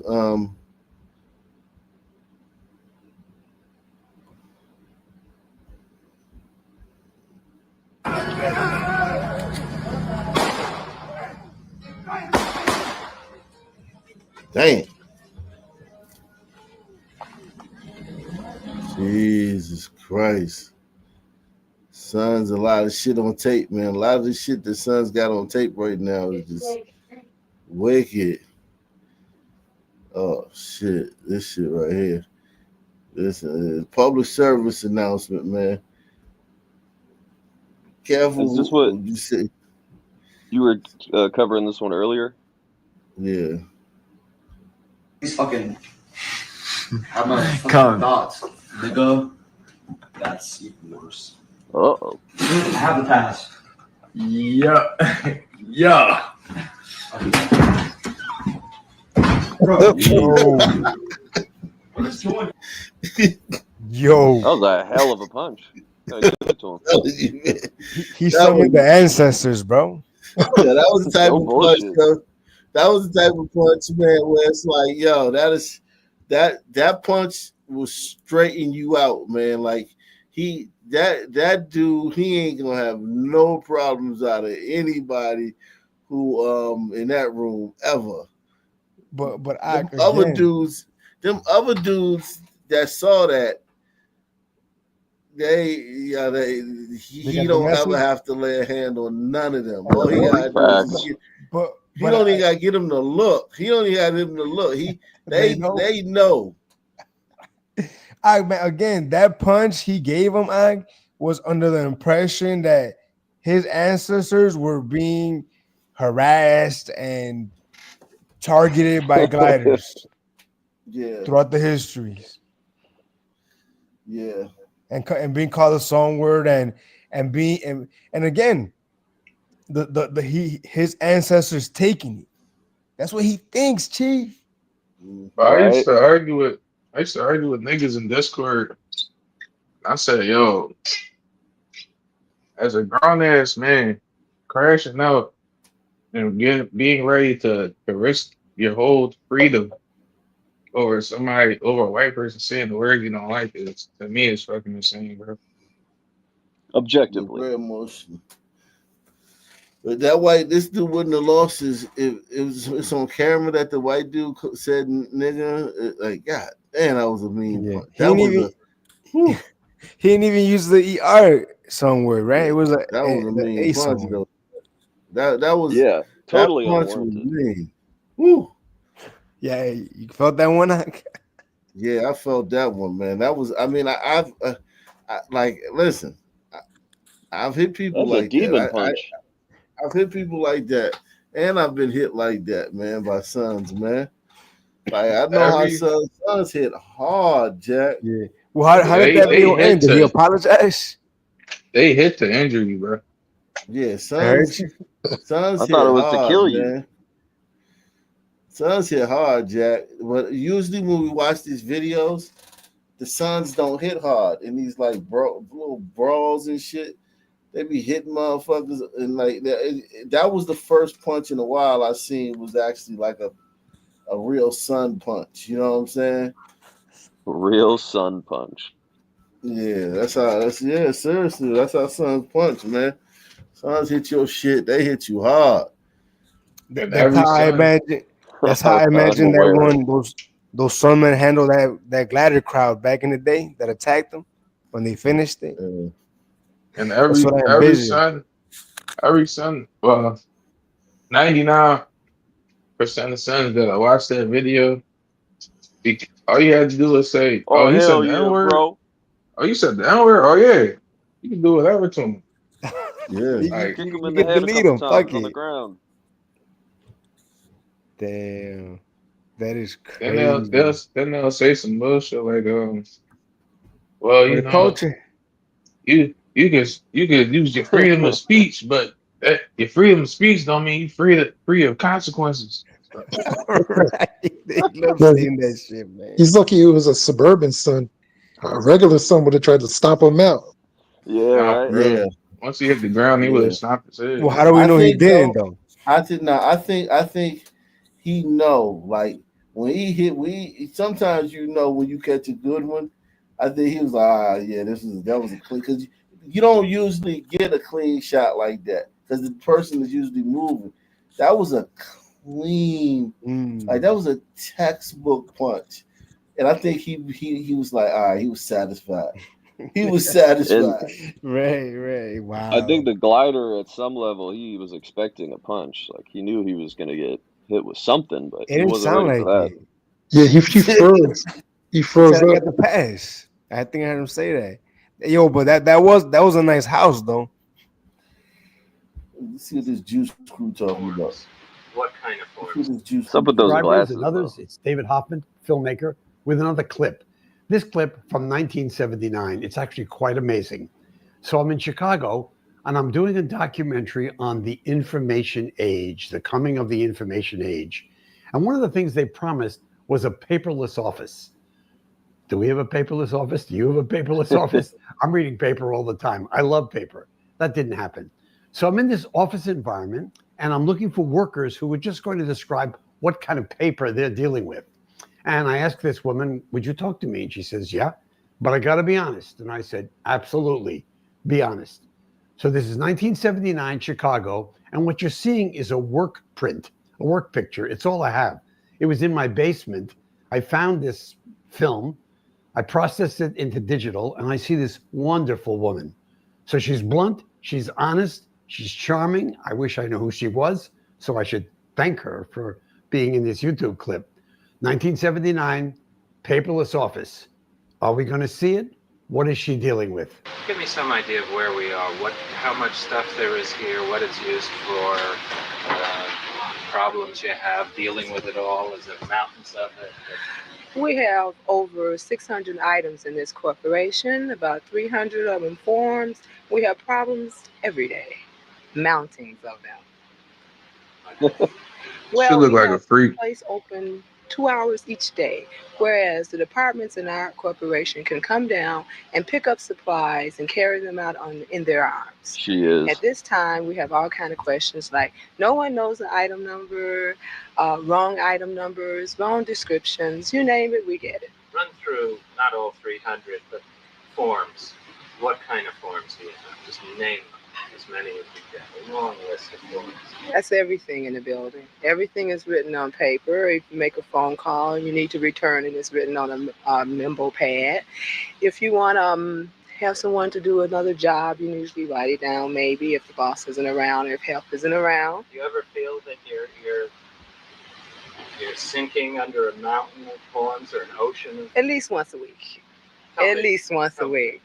We have so many forms, as you can see, that we could probably go into business ourselves. You ever feel it gets out? Bro, look how she uses her eyes, bro. This a freak right here, bro. But so far, not yet. Tell me how you feel about all the paper. I could burn it.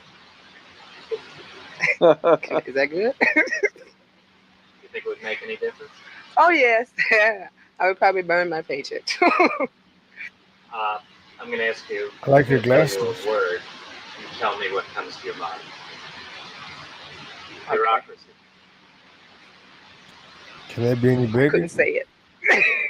I'm not supposed to mention it. No. But that's what comes to my mind. Government? Anytime. Government. Good, bad, too much. Bad and too much. That was a point-blank question. Why aren't you supposed to answer that? Well, that wasn't, the government wasn't the first thing that came to my mind, but the government was my second choice. First? Now, if you're still watching, I'd like you to tell me what you think of the paperless office and how you deal with paper. For me, I don't read on a computer screen. I cannot read on the computer screen with any depth. When I want to really read something, I print it out. But my son, who's 18, he reads on a computer screen. He can't stand paper. Are we going to actually see a paperless office or a paperless home? Are you dealing with paper less than you used to? Give me a sense of it. Leave me a comment. Thank you. This goddamn Juice Crew guy. At least he didn't race bait on that one, man. At least he didn't race bait. He race baits a lot. There was Can't nothing help to it. really race bait right there. There was nothing really there DNA. for him, though. Yeah, it was nothing. There was nothing for him on that one. He couldn't race bait.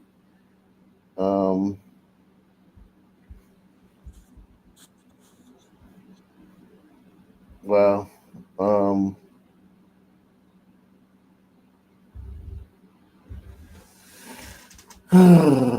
Let's see, man. Let's see. Our Nation News is made possible by contributions from viewers like you, man. Hit the like.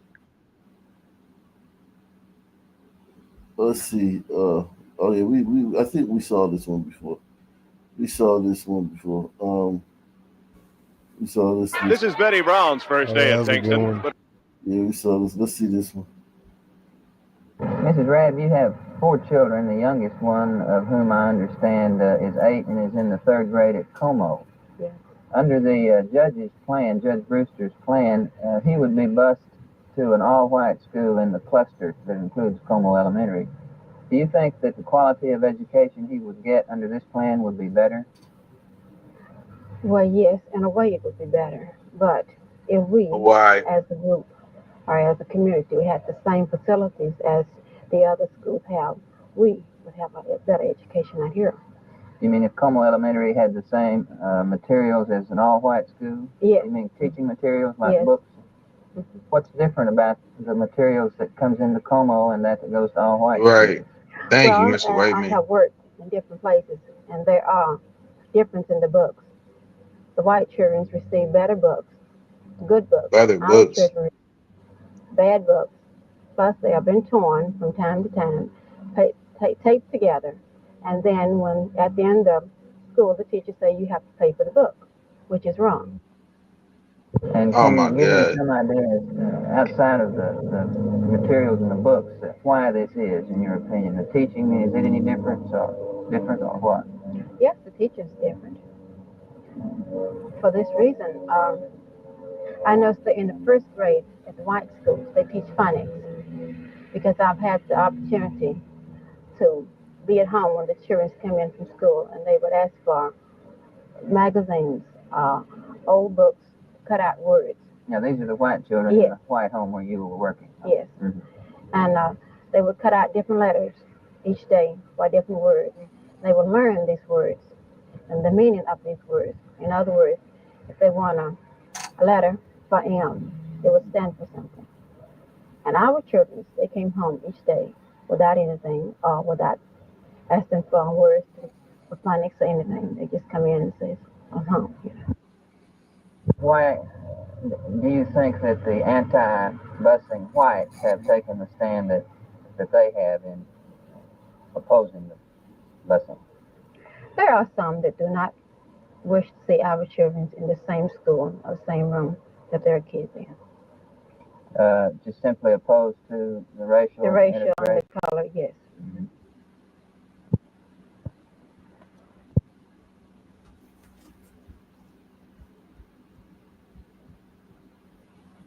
Cheryl, where will you go to school next year? Over here. Como Elementary? Mm-hmm. What grade will you be in? Third. Third grade? Did you know that the white children are coming to go to school with you here next year? Uh-huh. What do you think about that? It's all right.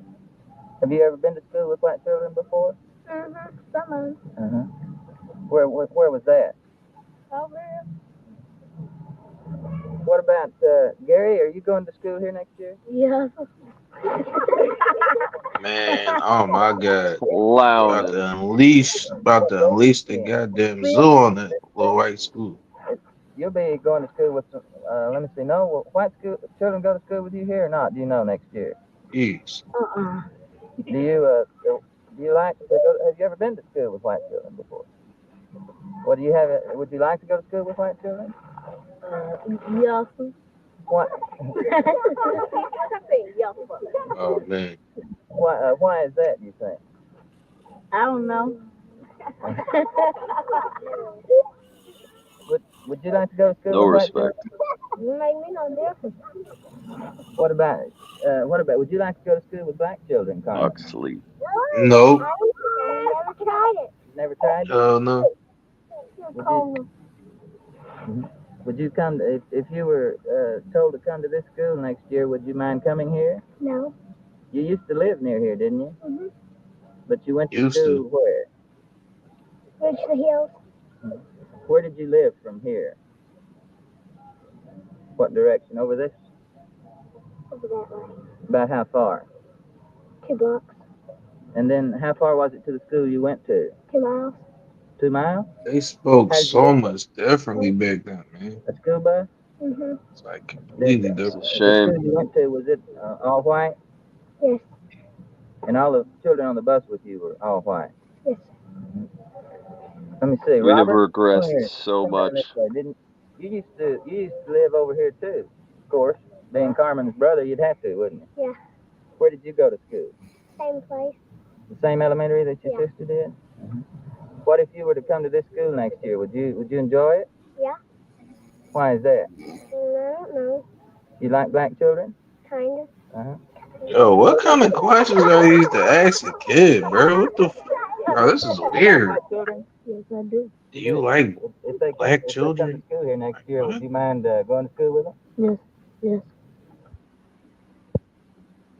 This is yo, these motherfuckers are so weird, dog.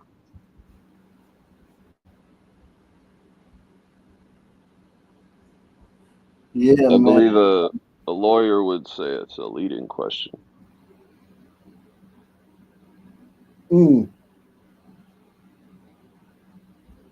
Objection. 27% of all the kids bused in Dallas last year were bused to schools in the affluent white neighborhoods of North Dallas. All of those kids bused to North Dallas were black. But although there has been a lot of busing to North Dallas, Augusta. You heard that, Mom, though, We right? want our school back. What she say? When he asked her, what's the difference in like the books? She was like, yeah, they got the good books and we have the bad ones. Like, what the fuck does that mean? Well, it's another Negro lie. Another Negro Yeah, lie. it's like, it's always a This is quote, all bro. we want. We Every want time. peace, we want quietness, but we I'm want saying the our truth, Doc, school. in that Why the can't the books in the federal Sun School are government probably leave us alone vandalized. and give us our Slider lady's school going off. for the sake of our children? The children, please. We want our school back. This is all we want. We want peace, we want quietness, but we want our schools. Why can't the federal government leave us alone and give us our schools? Amen. For Go the sake ahead. of Go our ahead. Go ahead, children, Queen. for us, for peace of mind. We want no trouble. We don't condemn these black people. They are human beings too. We understand that, but we want our school. Do And you? we're going to get it if we have to go to Washington to get it. And this isn't over yet, and it won't be over until our children are taken out of this school and placed in their neighborhood school. What's Go so out, bad Queen. about that? We aren't standing here to create a problem. We are doing what they have done many, many times.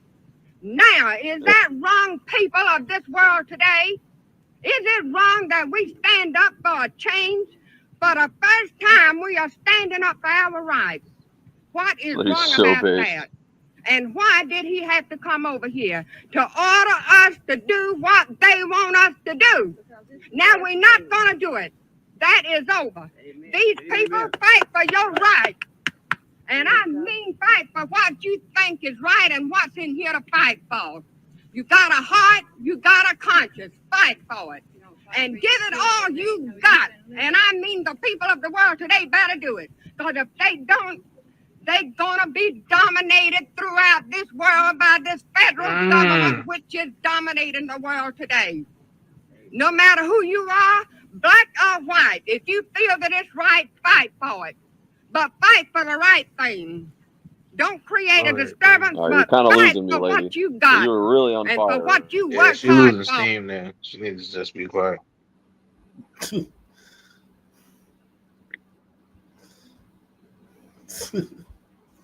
This is doing too still.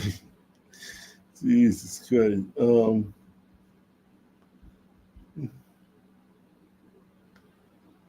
Should have passed the baton off to one of the Glider Kings next to her. Jeez. Yeah, you noticed they were holding hands. Then she got all fired up. Yeah, I mean, they just didn't want to go to school with some niggas, man. What the like? Hell no. Like, is that the end of the world? Like, going with them is. And notice how she said this is the first time they've ever had to fight for it. I'm just, that's what it is, bro. She knew what was going to happen. She was You have to right. stipulate that the school is non-discriminatory, that all races can enter it. Well, I think that's one of the qualifications to receive that kind of a certificate, yes. Are you going to operate on this basis? Oh, yes. That's the first thing that our board passed on was that we would have a educational institution that would be non-discriminatory. There'd be no discrimination on account of race or color. What do the kids think of the private academy? Well, I haven't got a personal opinion from all of them, but to me, I don't think it's going to work out too well. Why not? Just because most kids prefer public school, in my opinion. This used to be a prison. Soon it is to become a private academy. White parents will be putting their children behind these bars. This will be done in the name of giving them quality education. It represents one extreme that white parents are going to get their children out of public schools, which will have a much larger black enrollment. And this is sinister. Day one, them white folks, day one after the integration, they was like, nah, we not doing this, man. And look how they get treated. They get told they're fucking putting the kids in prison. I think that is a prison though.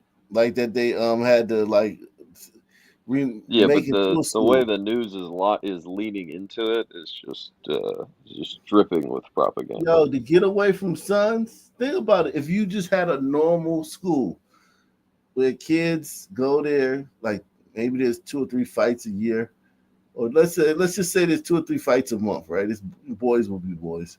No fights between the girls, like 0 girl fights. But like, Yep. 2 or 3 fights a month with the boys. You got some bad apples and shit. But classes goes on fairly uninterrupted. Most of the kids do their work. They all pass the state standardized test exam. Everybody passes it. It's relatively clean. There's a few behavioral kid problems. You may have, like 5 or 6 kids in the whole school that are behavioral problems. They need some extra attention and some extra love and some extra counseling. But that's about it, right? Kids go home after school at 3:00. It's a ghost town at 3:15. Outside the school is a ghost town at 3:15. The kids are gone. That's They go key. home. That's a key distinction. Yeah, they go the fuck home. You know what I'm saying? The businesses in the area don't mind the kids. It's just, kids might buy something, they may not. And then boom, you drop niggas in there. And now it's like, yo, fights every day. Girl fights every day. Teacher can't get a Class hold being of the disrupted. classroom. Yeah, teacher can't handle that shit. It can't handle the classroom. It's just out of control. You don't Nobody's have. learning nothing. It's not like it's They're just one class clowning. clown. You have like fucking 5 class clowns in one class, and they're all feeding off each other. Yep. Yeah. Yeah, them white folks said, nah. They said, Bullying, hell no. bullying automatically goes And insanely up. the class The clown nature. will be like the smartest kid in the class, Yeah. just being a fuck off. The bullying is you thought you knew bullying. You ain't know bullying until you see these sons. Yeah, you thought.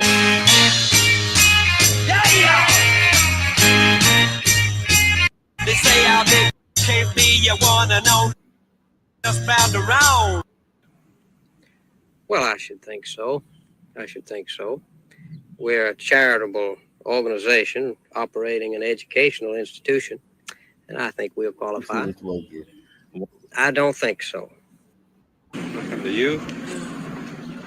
All right. Renee, what grade will you be in? 8th.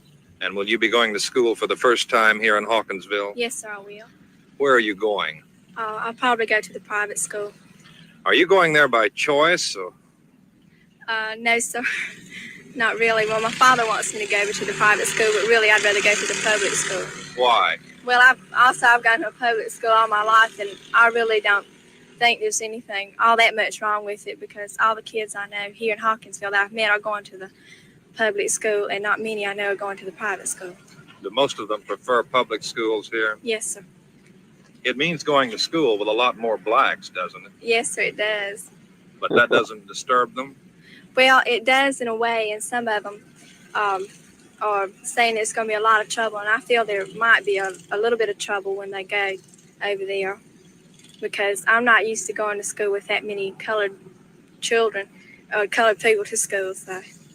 Well, who in town here supports the private school most? Is it the parents or the children? I feel it's the parents. Do you know children like yourselves who are having to go there who don't want to go there?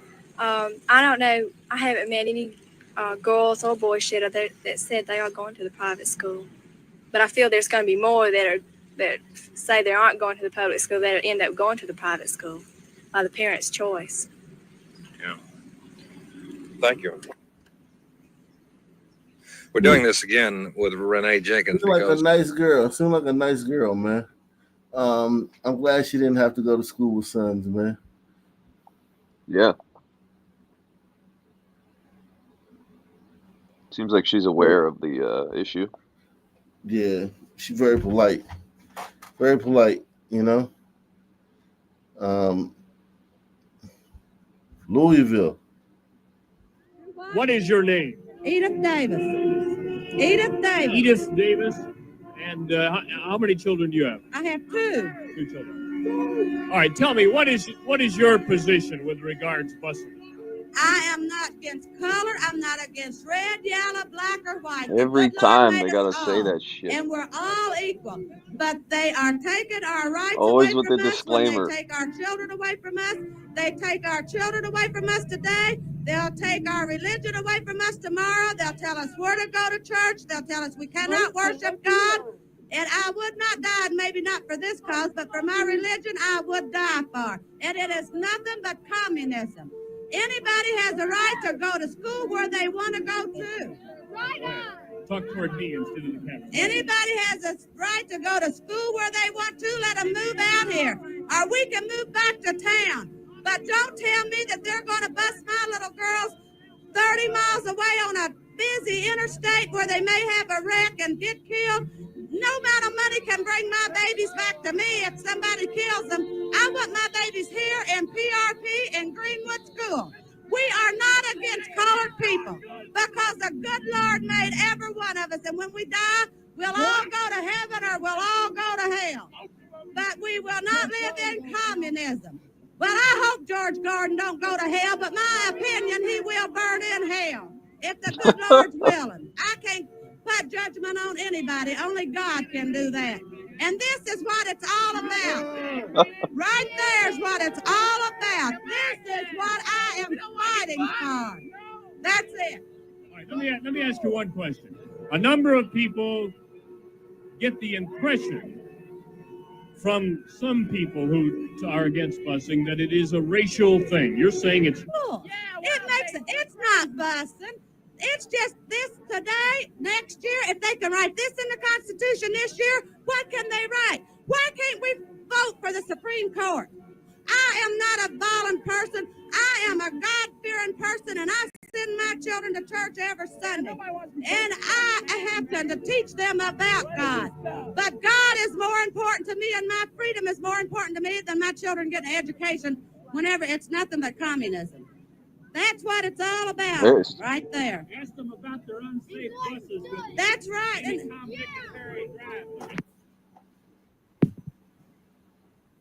G-R-A-Y, Gray. First name? Carl. All right, Mr. Gray, you have children. Yes. How many? 3. And what ages? One graduated from this school right here. One's a sophomore in this school. And one will be bused in the 1st, 2nd, and 7th grade. All right, what is your feeling now about the busing? What is the issue?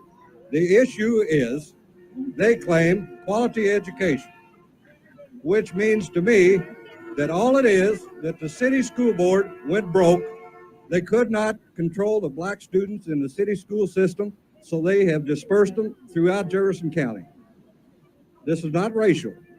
I have colored people that live 2 doors from me. If they want to send their kids to this school, that is fine. Absolutely, I welcome them. I do not believe in my children that walk 5 minutes to this school to get on a bus and ride 20 miles across town just to please some judge that has been inspired by the NAACP, the Urban League, the Southern Conference Christian, or whatever. It's just, to me, it's all worthless. It's worthless. $3.5 million they claim this year for what? You see how the people feel out here. It's not just me. We've been out here in the rain. We want people to hear us. That's all. We just want to make our point clear. Thank you. Thank you very much.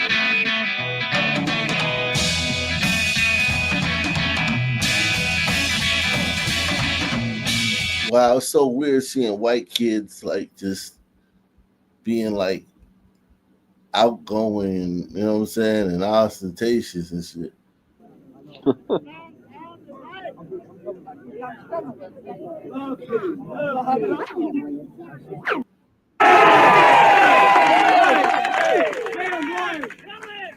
They talk about one white child was hit with a brick bat. He was hit with a police billy club. You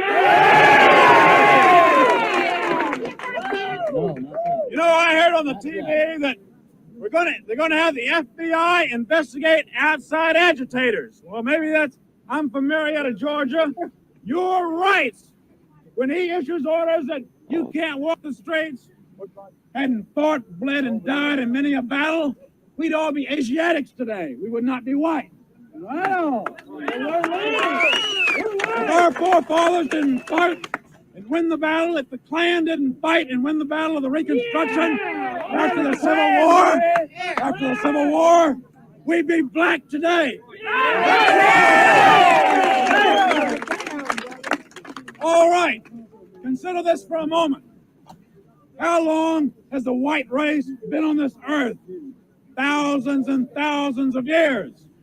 They were the first ones here. How long are we here on this earth? Just the wink of an eye. If you could stand with God in the heavens and look down on this earth, our time period on this earth is just like a split second when you consider the eons of time that have gone before us. All of our ancestors who have died and passed.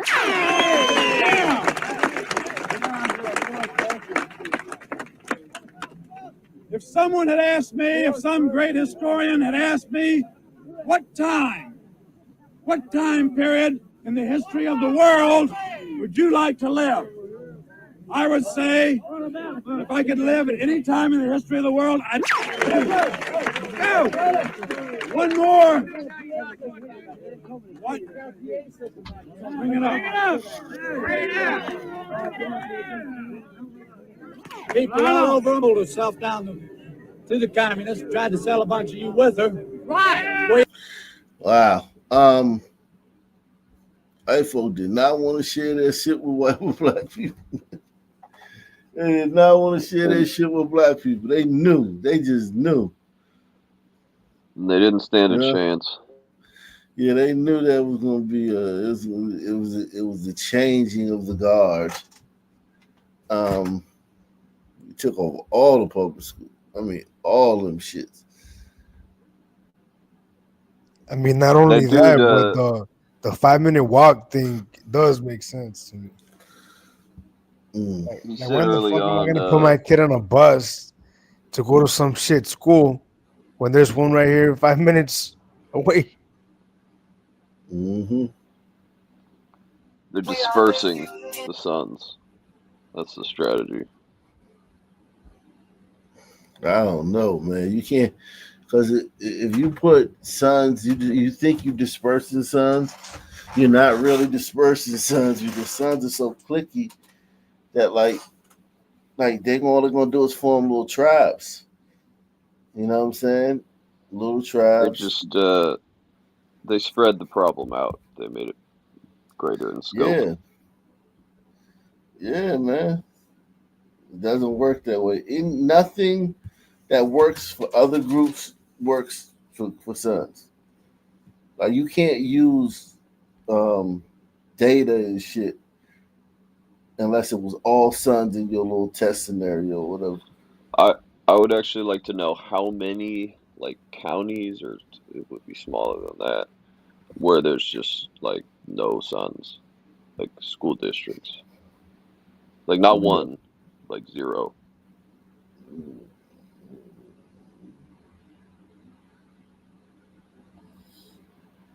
You good? Yep. Yeah, I'm good.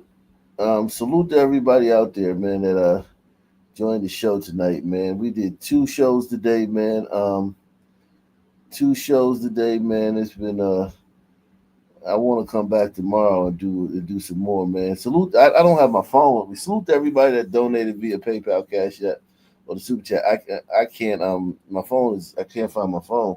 But salute to all you guys that donated via Cash App or PayPal. Any final thoughts, guys? Thanks, Zach. All right. Salute to everybody out there, man. We'll see. I may do a daytime stream tomorrow if I get the chance. So look out for that. Same black time, same black channel. I'm out of here.